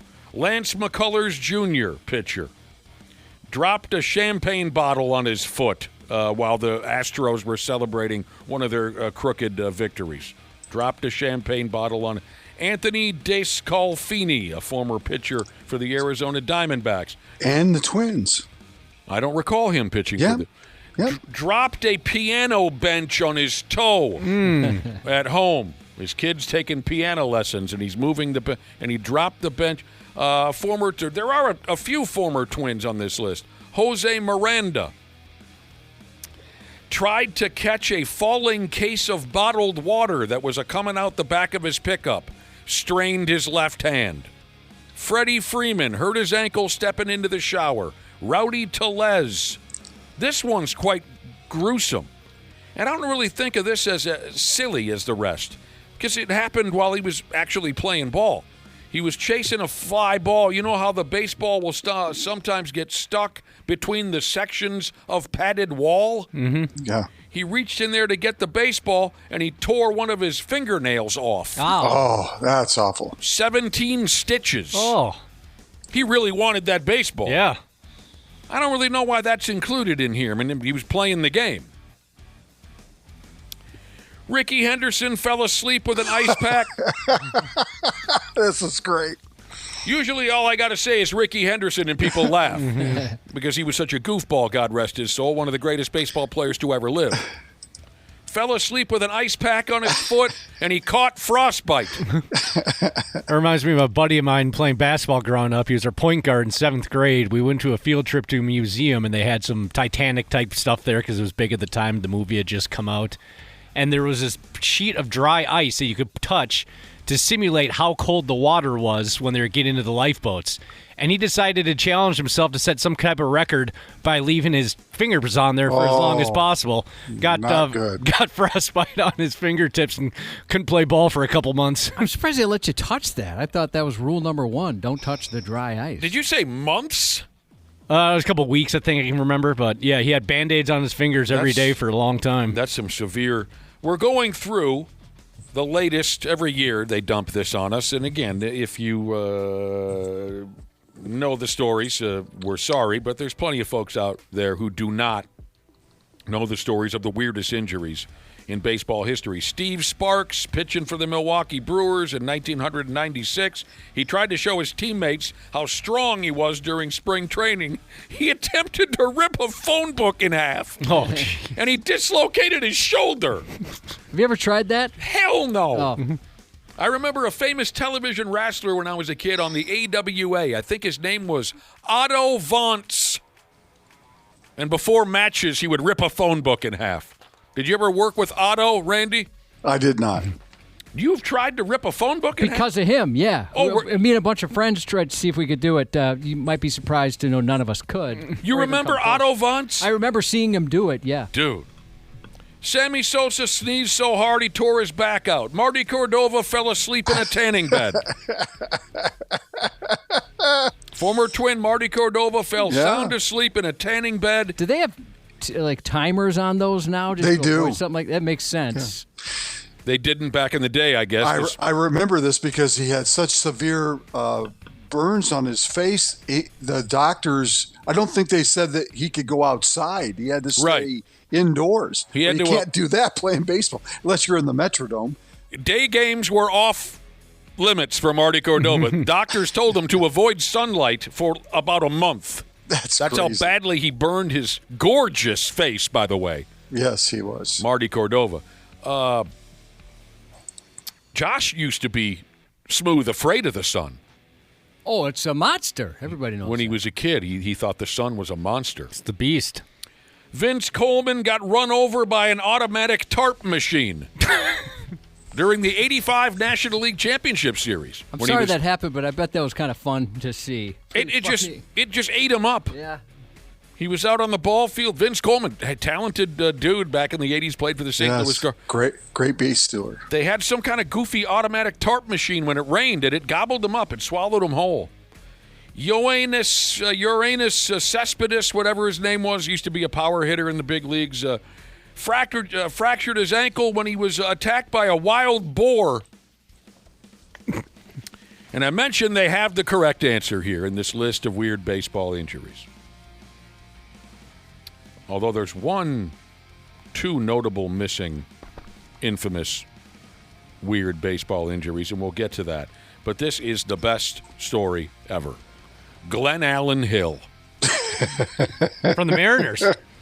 Played for a lot of different ball clubs. Teams. But this is when he was with, I believe, Toronto. Okay. He played for the Cubs. He played for them. He played for everybody. Glenn Allen Hill. Dude had do you know this one, Dana? I don't know. I don't think so off the top of my head. Maybe you'll remind me. I'm sure you've heard it. Yeah. It's amazing. He had a terrible nightmare about spiders. And he hopped up out of bed, still convinced that the spiders were on him. So he's running, half asleep, stumbling around, and he fell through a glass table. That's like out of unbelievable. Final Destination or Seriously. Yeah. It cut up his feet, knees, nuts, and elbows, and he's unable to take the baseball field for a long stretch of time because of a bad dream about spiders that can never be topped. Why did he admit that part about the bad dream about spiders and not just say, it was dark, I was trying to go to the bathroom, I tripped and fell through the table? I think I'd admit it. Glenn Allen Hill was an honest guy. But what are the ones that they're missing? I can think of two. Joel Zumaya. And they're both twins related to the ones that I'm thinking of. Joel Zumaya hurt himself while playing air guitar. Guitar Hero. He played it so much he injured himself. He's also a former twin. It just dawned on me, but I think he hurt himself when he was playing for the Tigers.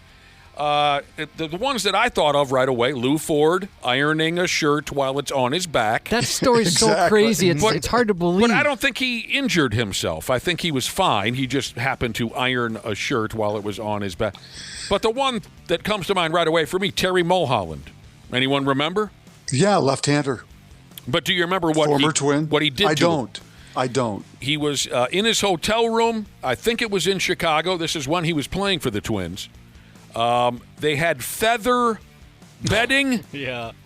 And he stabbed one of his eyeballs out with a feather in the pillow. And he couldn't see, and then the eye fell out. So he couldn't pitch for a long. Wasn't he the guy also punched a water cooler and busted his hand? That's Kyle Loesch. Yeah, that was Kyle. He punched a door. Yes. But it was a water cooler. I believe that was all Kyle Loesch, but I could be wrong. Kyle Loesch took a bat to Ron Gardenhire's door and put a huge dent in it. Yeah. Did Terry Mulholland didn't strike me as the type to punch water coolers? No. Yeah, he did. He did? Yeah. What did he do? Break his hand? Broke a pinky. Oh, no. He didn't strike me as the type, old Terry Mulholland. All right. In last night's NBA play-in games, the Portland Trail Blazers beat the Phoenix Suns. So the Blazers are officially the 7 seed, where they will be put up against the San Antonio Spurs in a real playoff series. Congratulations. The Charlotte Hornets dramatically defeated the Miami Heat. So the Heat are all done. Charlotte gets a shot to play the loser of tonight's Eastern Conference matchup between the Philadelphia 76ers and the Orlando Magics. I certainly hope I'm getting all this right so far. That is correct. Because the play-in tournament loses me a little bit. In the West tonight, I'm going to call this one of the least appealing matchups possible for me personally. Yes. The Golden State Warriors and Los Angeles Clippers. Couldn't think of anything on earth that I care less about. Yep. The Phoenix Suns now, who I mentioned a minute ago, they will play the winner of this game for the 8 seed in the West. Right. Okay, so tonight's games, again, Golden State, Los Angeles, and Philadelphia, Orlando. Oh, people have been sharing, Randy Shaver, their favorite basketball moments as we're cruising towards the real playoff here any day. People are sharing their favorite basketball memories or moments, and many of them are NBA playoff related. Some of the most popular answers were Tyrese Halliburton's game winner against the Knicks last year, where it went high off the back rim and then fell. Oh, Josh, you don't happen to still have the Chinese call of that game-winning shot? Because it was one of the best calls I've ever heard in my life. Look, that might have been a computer ago. I know we played that. We played the hell out of it last year. When Michael Jordan hit the shot against Cleveland. Yep. Mm-hmm. In the, I'm going to go ahead and say 89 playoffs. Yes. Here's an interesting story involving that shot that Mike hit, prick that he is. Over Craig Elo. Craig Elo, Cleveland Cavaliers. Yep. Right. Yep. A dude wrote into this website and said, I was at that game. I was 12 years old. Back in those days, my mother used to beg me to wear my glasses. Kid didn't want to wear his glasses, even though he couldn't see dick. So he's at the game. Jordan hits the shot, and his mother turns to him and says, "Did you see that?" But he wasn't wearing his glasses, so he really didn't. Oh, no. It sucks. He's at this historic ball. He said, I didn't really know what happened until I got home and watched it on the news. Now I wear my glasses all the time, he said. Reggie Miller versus the Knickerbockers. That was a fun one. Yep. Blew my friggin' mind when Reggie hit those, what was it, 2 3-pointers in 7 seconds or whatever to beat. That was so glorious because I hated the Knicks. But there are some other favorite basketball memories thrown into the mix here that weren't exactly playoff related or even NBA related. One, and I mean, come on, if you saw it, especially if you saw it in person, you'd take it to your friggin' grave. The Malice in the Palace. Yeah. One of my favorite memories of being a basketball fan. I remember I was in a bar in Milwaukee, and suddenly someone tapped me on the shoulder and pointed at the television and said, "What the hell's going on here?" And we looked up and saw the Malice take place. I was a freshman in college when that happened, and social media hadn't really taken off to the point it is now, and my buddies were calling me like, "Are you watching ESPN right now? You better put on ESPN right now. You're not going to believe what's happening." Incredible. I like the documentary. Was it Untold? Yeah, it was one of the Untold Stories Yeah, that series. was good. Mm-hmm. Oh, yeah, that was a good one. You're right. Speaking of Tyrese Halliburton, did you hear the news on this poor bastard? He caught shingles. Oh, yeah. I've heard it's miserable.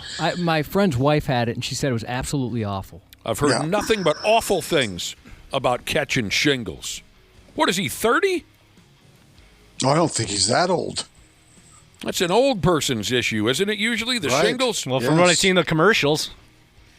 I'm sorry? From what I see in the commercials, yeah, it's typically old people. Old people. I keep putting off that shot. I don't know why. I'm not afraid of shots. I'm just a procrastinator. I got to get that friggin' shot because, like Josh said, that sounds like it hurts. Tyrese is 26. And you know what's mean? So, Tyrese Halliburton, who blew his leg across the court last year, sometime after he made that dramatic shot, wasn't able to play the final game of the NBA Finals, if my memory serves me correct, hasn't been able to play all season because his leg blowed off. Right. Now the poor bastard gets shingles, and you know what's really mean? So he's been taking medication, and he's gained a pile of weight because of the shingles medication, and the internet has started to call him Tyrese Halliburger. Oh, that's not nice. Funny nickname, but that's pretty mean. Because he's put on a bunch of weight. You know what happened, Cubby? One of the eyebrows fell out. Oh, no. Because of his shingles. My dad lost all the hair on his face, head, everything when he had shingles. God. Why does it take the hair away? I don't know.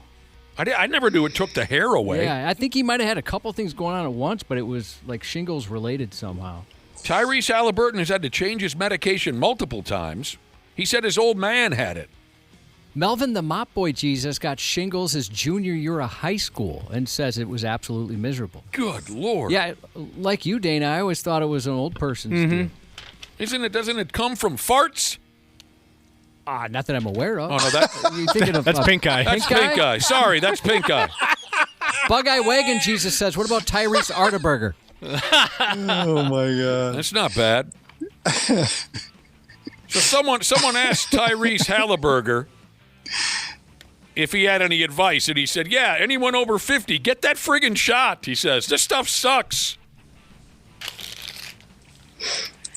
Randy Shaver, prepare to cry your eyes near smooth out of your skull. There's a documentary set to cut loose is what I meant to say. There's a documentary on the way called The Logo.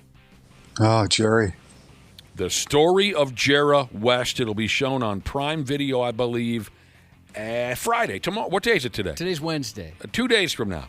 Jerry was a special player, special executive, friend, confidant, mentor. That's why his life was so meaningful. It's the impact he had on everyone else. A documentary on the life of Jera West, your favorite all-time athlete. Yeah, speaking of playoff great moments, he, of course, has one of them when he sank a 65-foot shot to send the game against the Knicks in 1970 into overtime in the NBA Finals. They ended up losing the game to the Knicks, but Jerry West's shot kept the Lakers alive. Yeah.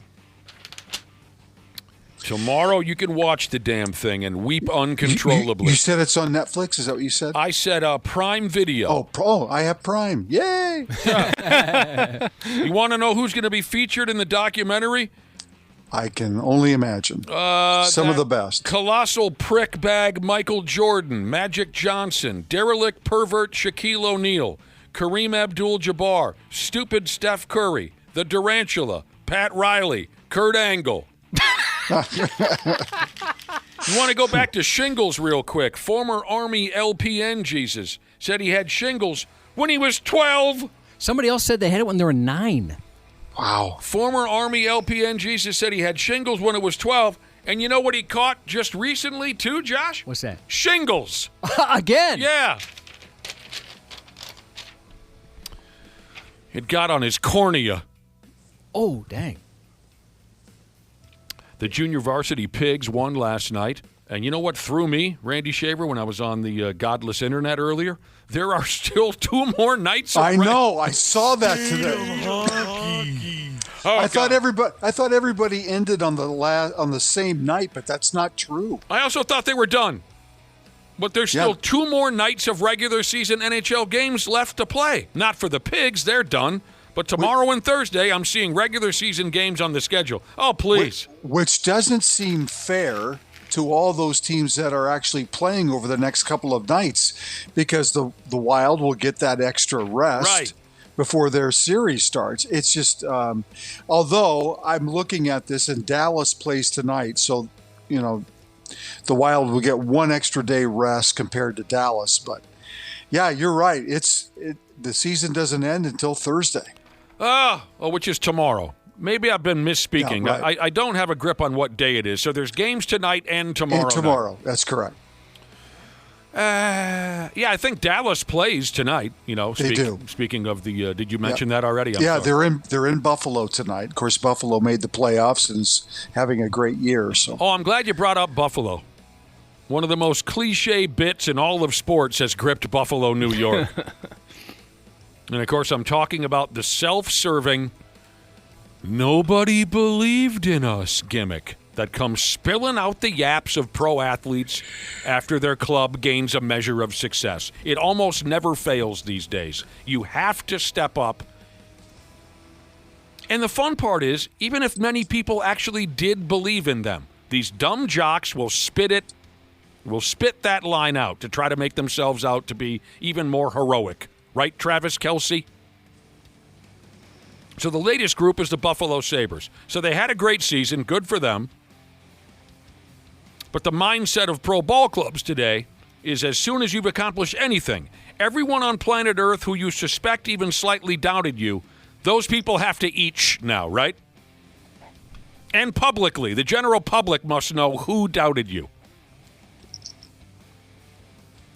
And I know what some of you are saying. You're saying, is this plug going to bring up the 91 North Stars again? Sorry, but yes, I am. The 1991 Minnesota North Stars went on one of the most improbable runs to the Stanley Cup ever in the history of professional hockey. It's a true fact. I dare you to find one piece of audio where even one member of that club said a word about who believed in them and who didn't. Players just didn't talk like that back then. Well, nobody believed it. So, anyway, sorry I blew up. Some hockey dude, a dude who runs a hockey-related podcast by the name of Ryan Whitney, I think he's a former player. God forbid, before the hockey season started, he said that the Buffalo Sabres had 0.0.0.0 chance of making the playoffs, right? The Sabres did make the playoff. As a matter of fact, I think they're going into the tournament with, the 2 or 3 seed in the East? Right, yeah. So the Sabres put together a billboard and propped it up in town showing Ryan Whitney's direct quote about their hopeless playoff chances. They created a billboard. Well, Nick, they actually have the second best point total in the East. They won the Atlantic Division. Well, I knew it was second or third best. Yeah, by 2 points over Tampa Bay and Montreal. So very close race, but they won their division or their conference. So they created a billboard with this Ryan Whitney's direct quote. And what cracks me up even more is there were probably several folks who work for the Sabres organization, maybe even some players who also thought they had no chance of making a dent this season, but they all got to act like their success was part of a brilliant plan, right? And anyone who doubted them was a total jabroni. This Ryan Whitney guy's got a good sense of humor. When Buffalo sent out that message on Twitter, they showed the world, hey, we've created a billboard to throw this guy's words back into his space. When Ryan Whitney saw that, he replied with a tweet that said, "Oh, dear God, help me." He knew that they had him. And then the Sabres reposted every tweet they could find from all of social media of anyone. It was just, for Christ's sake, get over yourself. I planned on rooting for the Sabres this postseason because it's been so long since they had a sniff. Now I hope they get throttled in the first round.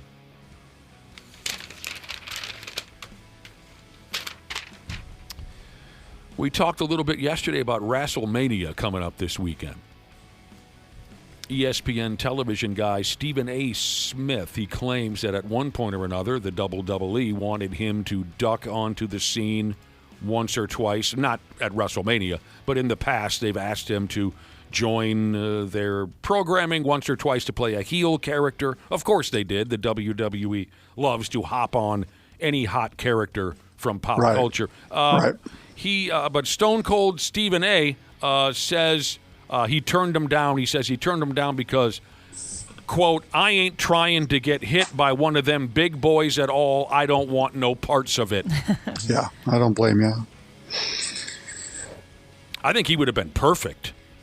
Don't you think?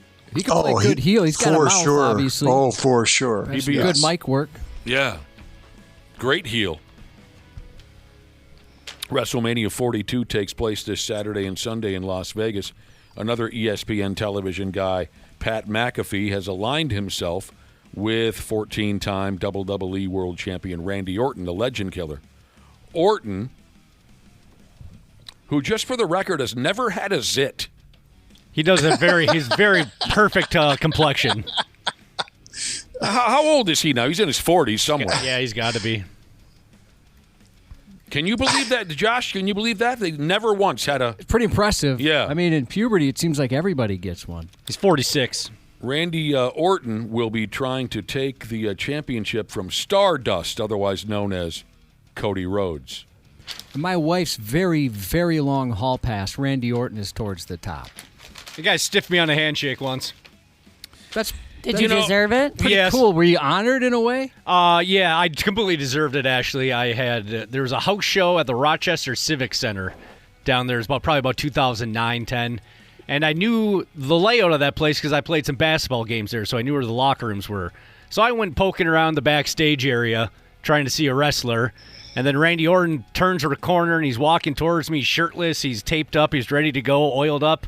And then here's me, a jabroni, had been multiple beers before the show, walking towards him in his Stone Cold Steve Austin shirt. And I go, Randy, and I put my hand out. And he puts his hand out, too, as we're getting closer to each other. Then he switches it to a fist bump. Another couple steps, he just takes his hand down altogether and walks past me. That's hilarious. Just the progression of like, all right, I'll shake this guy's hand. More of a fist bump. Nothing. I would have loved that. That's a good bit. We had him in studio a number of years ago. He was terrific. Yeah. I've heard nothing but good things about him. All right, this is cute, right? There's a new foot race guy that's catching the attention of the general public. A sprinter is the word. He's a sprinter. He's quicker than a hiccup. He's an 18-year-old kid breaking world records here and there.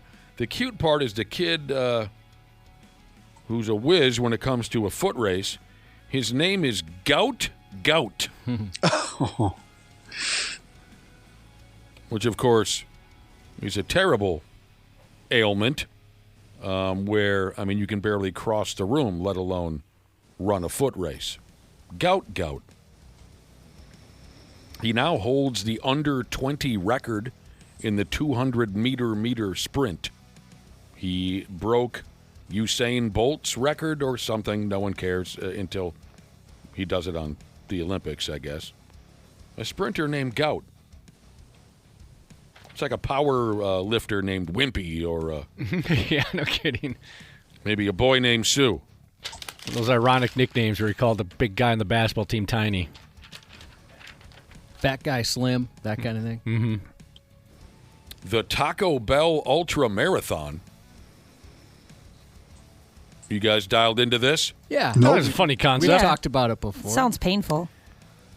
Sounds just diarrhea waiting to happen. Yeah. That's the joke, I think. Right? Yeah. I mean, Yeah.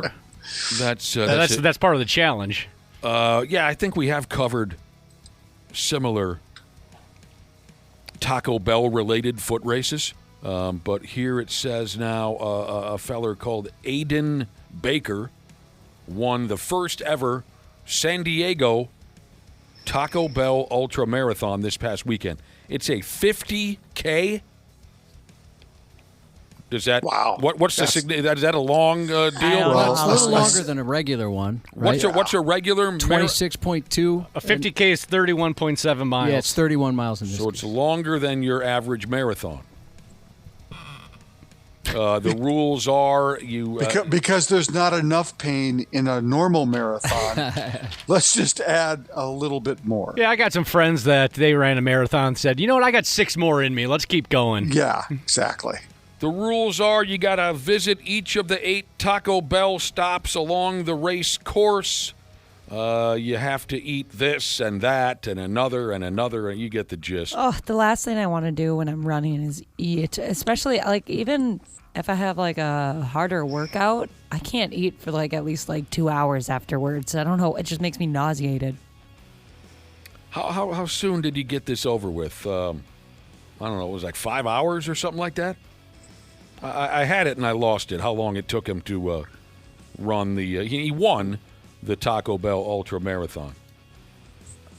Yeah, where is that? Well, you usually run a marathon. The great runners run it in just over 2 hours. Somewhere in that range. Okay, then 5 hours would probably make sense for a guy who's got to stop at every Taco Bell and eat a Chalupa Crunchwrap Supreme Nacho Bell Grande.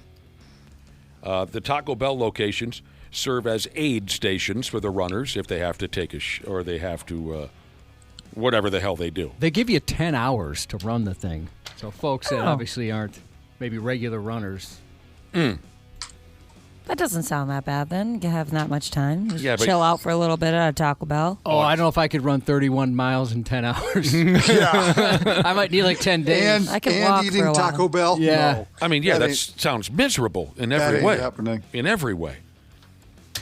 Oh. That is not happening. No. Like you said, eating and working out, it just doesn't. Yeah, it There doesn't are- mix together. No. There are not enough diapers on the course for me to be able to make that happen. Yeah, I wonder if they double the porta potties, or I'm sure they planned it out a little different. I would think at one point or another I would just puke. I mean, there's just no Yeah, way. exactly. I would Right. puke just from the running Yeah, itself, of but yeah, course. add on Yeah. to that. No way I'm holding all that down. And I'm running. You got to be out of your friggin' mind. All right, before we go, the World Cup of Soccer is happening here in the United States at some point. Mm-hmm. This summer. And they're going to play some games at NFL ballparks here and there. Any games coming to the new Metrodome? No. Well, this sounds like a dirty trick. It says here that tailgating will not be allowed outside of NFL stadiums before these soccer games. That way they can force soccer dorks to spend all their money at the concession stands inside the stadium. The whole thing is a massive ripoff. The ticket prices are just insane. Well, I'm like a lot of people. The only way I'd ever attend a soccer game is if I'm drunk beforehand. So there goes your chance of luring any new fans into Yeah. the...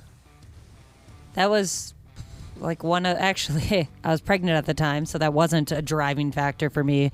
I went to a soccer game, and the only reason I went is because we were able to be in a suite with free food. I was Oh, like, yeah. all right. I was like, yeah, if you give me something free, I'll go and watch whatever this is. What kind of prices are you talking about, Dana? You said If you want to see the U.S. men's team play in one of their three group stage matches, you're looking at least $5,000 just getting the door. Oh, my gosh. Is that how it's always been? Holy No, it's cow. gotten worse. FIFA is just the most corrupt, greedy a-holes ever, and it just really just makes me sad, to be honest with you, because I love the World Cup, but I'm not even excited now. I wouldn't give you $5. And there's also stories, too, about, like, New York, if you want to take the train to one of the games, it's going to cost you $100. Normally, that fare would be, like, $8. Oh, I've seen pictures of that because somebody posted like a screenshot of their train fare, and everyone was like, "Oh, those tickets aren't that bad." Wait, that's just for the train to get there?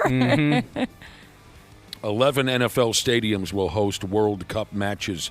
None of them are the new Metrodome? No, Well, they put an playing early side. bid in, but they didn't get selected. None of them are the new Metrodome. Well, there you go. All right, Randy Shaver. We'll move on. We'll let you move on with your morning. I'm sure it's awfully busy. It's so busy. Oh, I don't even know where to begin. God, son of a bit. We'll talk to you tomorrow morning. Sounds good. All right, we'll be back with more in a few minutes. Half-assed morning show.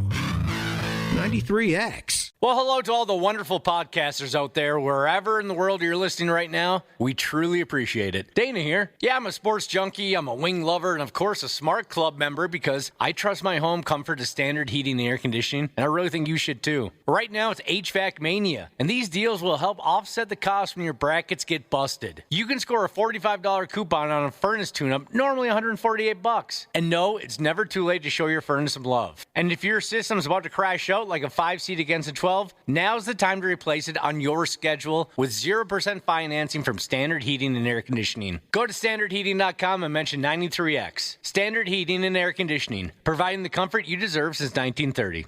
Years of hard work, and now you've got pain in your back, your shoulders, your knees, maybe your joints. You need help. Randy Shaver here with the answer. Dave Bialke. He's got over 30 years experience in getting workers' compensation benefits for people just like you. Don't suffer. Call Bialke Law today. 763-571-2410 or go to bialkelaw.com. That's BIALKE law.com. And it spells relief for you. The NFL Draft, presented by Bud Light, is coming to Pittsburgh, and it's your chance to witness the future of the game for free from April 23rd to April 25th. Feel the energy of the NFL Draft. See the Vince Lombardi Trophy and Super Bowl rings. Meet NFL players and legends. Enjoy interactive games and live music performances, and be there as the future of the NFL takes center stage. The NFL Draft starts April 23rd. Register for free entry at NFL.com/draft access today. The Half-Ass Morning Show. 93X. This is what we do, Cubby. A little bit of this and a little bit of that, barked into a live microphone, a song or two, maybe some commercials. Thanks for tuning in yourself into the 93X Half-Assed Morning Show. You know, a little while ago, we got to talking about shingles. It's a terrible thing. I've been lucky. I haven't caught it yet. The shot is there for me, but I keep forgetting about it. Text after text told us quite a few of you have experienced the shingle, and a lot of you called it the worst pain you've ever felt. Yeah, there hasn't been one positive review. No one. Nobody's even said it wasn't that bad. Right. It's been all bad. What do I have here in front of me? I always thought it was something to be concerned about once you find yourself over the hill, 50 years old or so. Here's a guy who texted in and said he caught the shingle as a damned 7-year-old, and he had them all up and down his ass cheeks. Oh, man. Because it's related to chicken pox, correct? Yeah, that's what I've always heard. If you're exposed to the chicken pox, you can get the shingles, yeah. So you're more likely if you get the chicken pox, you're saying? I believe you can only get the shingles if you've had chicken pox. I might be incorrect, but that's what I've always heard. I don't know the rules on shingles. I'll go along with what you're telling us, Smashley. Well, if shingles is related to the chicken pox, then my brother or sister should get a demonic case of the shingles. They have really bad chicken pox? Maybe they've gotten the shot. I doubt it. My brother's afraid of needles. Maybe they're... But yes, when they were kids, they got the chicken pox so bad they couldn't even get out the tub. I'm surprised that you didn't get it. Oh, no, I got it. Oh, you did? Theirs was just worse? Oh, I got a couple here and a couple there, and I was still outside, acting like a kid. Anybody my brother gets scarred up from it? I don't know. My brother has a scar, too. Scar. We had him pretty bad. Yeah. Chicken pox back in the day. All right. Yeah, we haven't gotten one positive text yet on the shingle. Well, we got waiting. one. I hated the chicken pox. That was the worst thing ever. My mom would, remember that, it's like a pink lotion, chamomile? Sure. Yeah, I'd have to, rub that all over. We used to take, these oat baths to try to calm down the itching. But, God, I would lay on the carpet in my bedroom and just go back and forth on my back, just digging into that carpet. It felt so good when you itched them. Like a dog with fleas. Yes. Box tossing Jesus, it's different. He says, I don't get it. I got new shingles last summer, and I think the roof looks great. No, this is completely different. Yeah, I remember that pink squeege. Calamine or... Calamine? Something like that. Yeah, that sounds right. Oh, I think it was calamine. I loved that stuff. My mother would just have to paint my brother and sister pink with that swill because they just laying in the tub. I had 2 or 3 and I was out the door. So I don't know if that makes me a worse candidate or a better candidate for a good immune system, I guess. I don't know, but I got to go get the shot. I got to go get that friggin' shot. It's 2, just to warn you. Oh, sure, 2. You got 2 of them. I think my wife went ahead with that. All right, you unlucky bastard. Sorry about what you went through there with the shingle. For one reason or another, we've covered a lot of toilet-related material this morning. We started off with a conversation about smart toilets. Then a little bit later on in our stupid news report, we covered a horrible tale about a feller with a 4-alarm code brown. So bad he had to break into a building where he didn't belong to use the toilet. Police response, the whole works, and the guy just had to take a terrible shh. He's polite. I mean, he didn't go outside of the building or whatever. Just thought, well, I got to do this in a toilet. Didn't put it on the hood of your car. Yeah, nothing. I don't even know if I'd consider breaking in somewhere. Coincidentally, there's been an in-depth conversation going round and round. You know how it goes. About smells, odd smells that people commonly enjoy. Now, thankfully, toilet-related smells didn't come into play in this conversation. I'd be concerned about the mental health of anyone who actually enjoys toilet-related smells, and you know what I'm talking about. But I think, Josh, we've discussed kind of sick, out-of-control fart enthusiasts on the show before, but usually those people are busy being apprehended by the police. As they should. It can get kind of gross. Right. Yeah, there's a few that I like that some people don't. Tell us, odd smells that you find. Diesel fumes. Sure. Yum. Gas fumes. A lot of fumes. Gas. I don't like skunks. Doesn't really bother me. I can't say I like it, but sometimes I'm like, oh yeah. I don't like that not smell. so bad. It's got to be, as Bette Midler used to say, Josh, it's got to be from a distance. Yeah, it does have to be. And what a wonderful singer. And actress, by the way, Bette Midler. There's something about her. You ever watch Down and Out in Beverly Hills? Yes. She's terrific in that. She is. So is Richard Dreyfuss and Nick Nolte. What time is it? What were we talking about? Oh, yeah. Odd smells. My husband thinks it's weird that I like the smell of my son's breath. Baby breath? Yeah, or like even if he like spits up. I'm sorry, what? Yeah. When he vomits, you enjoy the... Well, yeah, it spits up a little bit, so like he just freshly spit up. I don't smell the spit up, but then like, he's all up in my face all the time, and I don't mind it. I like It's it. kind of like in puppy breath. I think that's like a weird maternal, some weird thing going on in my brain, though. Must be. Yeah. Yeah, I can picture puppy breath. Can't picture baby breath. It was I was a little sketched out in the beginning how like fascinated my husband was with the fact that like newborn poop smells like, he said, buttered popcorn. And I was like, I'm not really getting that vibe, but I mean, you do you, man. You do you. God help us. I've always, I never really did the lift the baby up and put my nose in it. Stop it. Oh, that's the easiest way to do it. Yeah, I understand that. I ain't got. What if your finger gets dirty? Like opening the diaper to check. Yeah, I hear you. I hear you. Birth control, isn't it, Dana? Exactly. Yeah. That's what this conversation is, birth control. It takes like 1 day to get over it. My wife never had a problem with that. I've heard that a million times. I'm not buying it. But anyway, odd smells that we people commonly enjoy. Puppy breath. Oh, absolutely. That's or their paws. Part of the conversation. I don't know the smell of puppy paws, but when Megan Marie, the best girl in the whole world, when she had her Springer Spaniel puppies, August 2nd of 1986, I straight up, Josh, I think I became an addict. I was huffing the puppies. Their paws smell like that Frito smell. Yeah. And I don't like that, actually. And people have told me a million times, they're like, that's so gross. It's just like bacteria. I don't care what it is. It smells delicious. Yeah. Oh, I know I don't like that. I know the puppy Frito smell. I just didn't know the source of it. It's their feet? Yeah. I did not know that. It's the best. You can smell it really good when they're like all cuddled up and then they go to move. Oh, it's so nice. I don't know if does this count? Like maybe this doesn't fall into the odd category, but freshly cut grass. Oh, I love that. I love that. That's not odd, right? Oh, that hits for sure. Not at all. It odd. does hit. No, that's not odd at all. All right, here's some other common answers. And the text machine is a rolling here. Tell me if you run into an interesting one. Odd smells that we people commonly enjoy. Gasoline. Cubby mentioned that already. What else did we mention already? Diesel fumes, like Diesel, you said. Puppy breath. Okay, there it is. What else tickles our olfactory bulb? Sharpies and dry erase markers.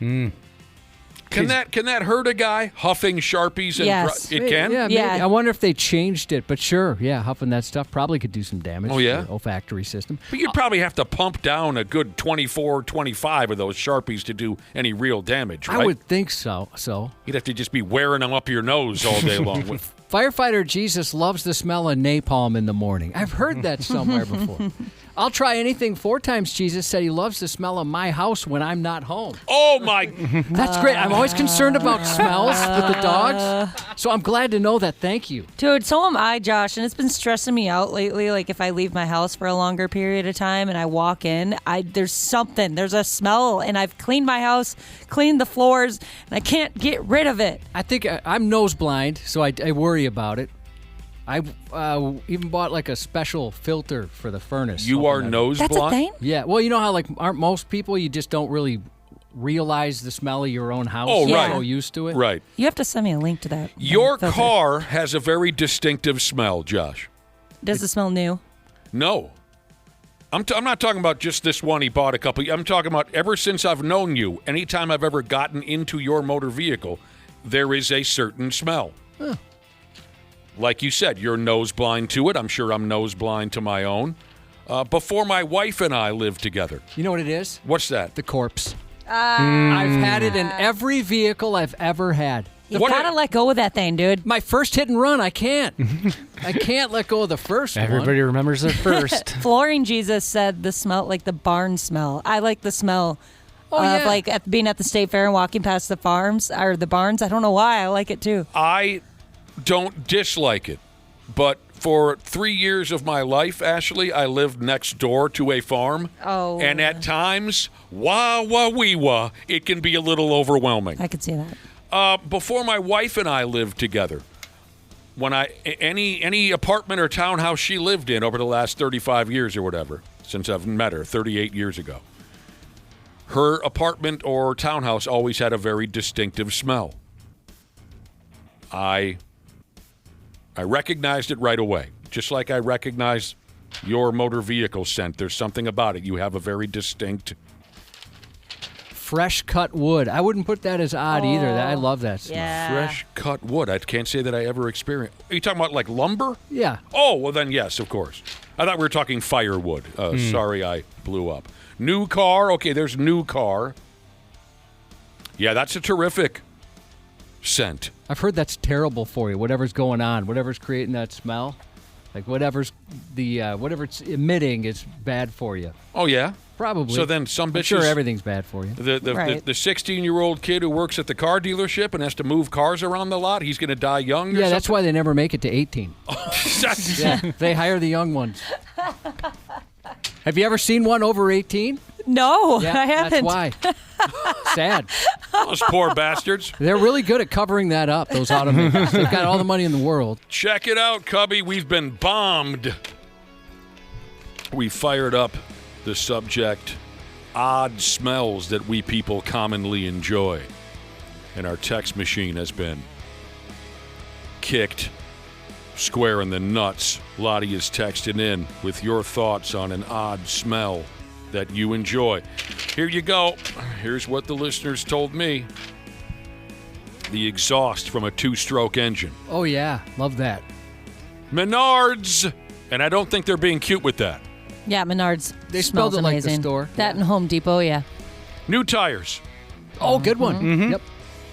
Used oil. I guess I've never smelled it. I not? usually just go to Valvoline, they do it, and then that's it. Freshly laid tar. I like that one. Sure. Somebody's getting their blacktop replaced or something. When I change the Earl in my lawnmower every year, I can't say that I dislike that bucket. I can't say that I dislike the smell of that old bucket of oil. Keep it around to sniff it sometimes. Your sister's boobs. Asparagus pea. Doesn't have to be my own. That doesn't happen to me. I'm not a fan. You've never had that happen ever? No. Oh. And I get it with a few things, but definitely asparagus. Yeah, people make comments about it like every time I make asparagus, and I'm like, I don't know what you're talking about at all. Cigarettes. Oh, like a freshly lit cigarette, yeah. I don't mind the smell of cigarettes. Sleeping dog. Yeah, I think that's the Frito smell I was talking about. Damp towels. Oh, no, I don't care for that one. Yeah. Queef. Oh, why would you say something like that? I don't think those smell. Bonfire. That's another good one.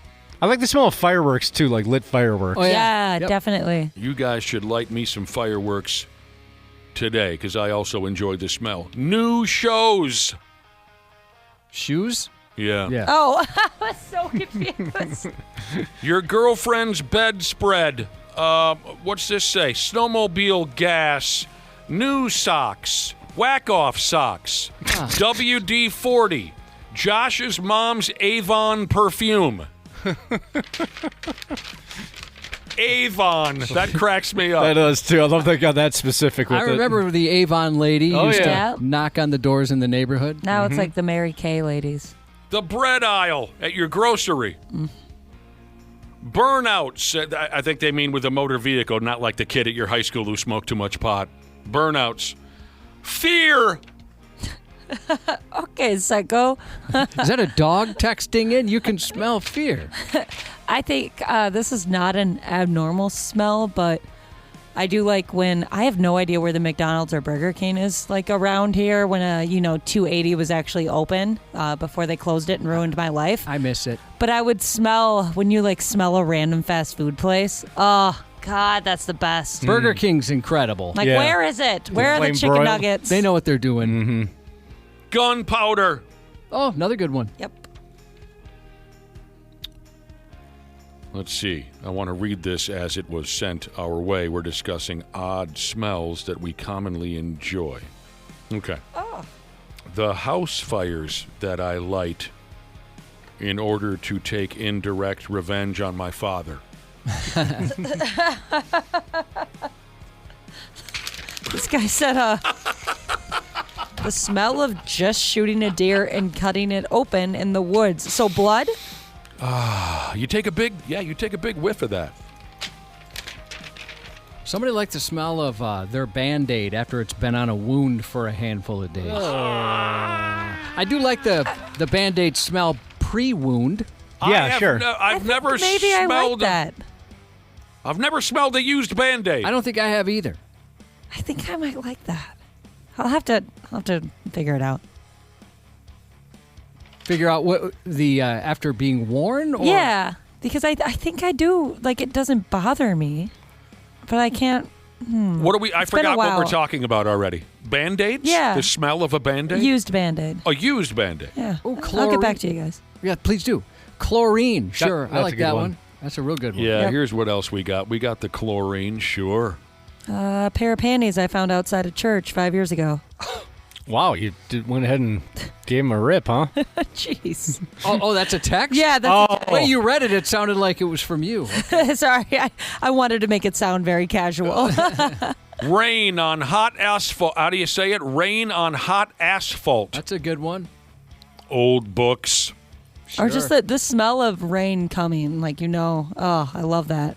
All of those memories will be lost like tears in rain. Time to die. What movie that would be? Blade Runner. Basements. Yes. Yeah, 'cause they're Slightly usually moldy basements. George said bleach. George, we love George. Oh, yeah. I like the George. smell of bleach. Me too. Skunk from a distance. Yeah, we covered that. The hardware store. I suppose we covered that too when we said Menards.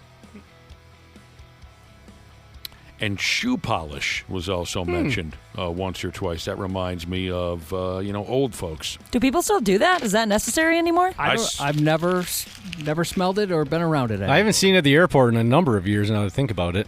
That used to be, they used to have those people at the airport? Yeah, little shoe shiners. Ah. Absolutely. Josh, never, when your old man was around, you never huffed a bottle of shoe? You never saw him polishing his shows? No.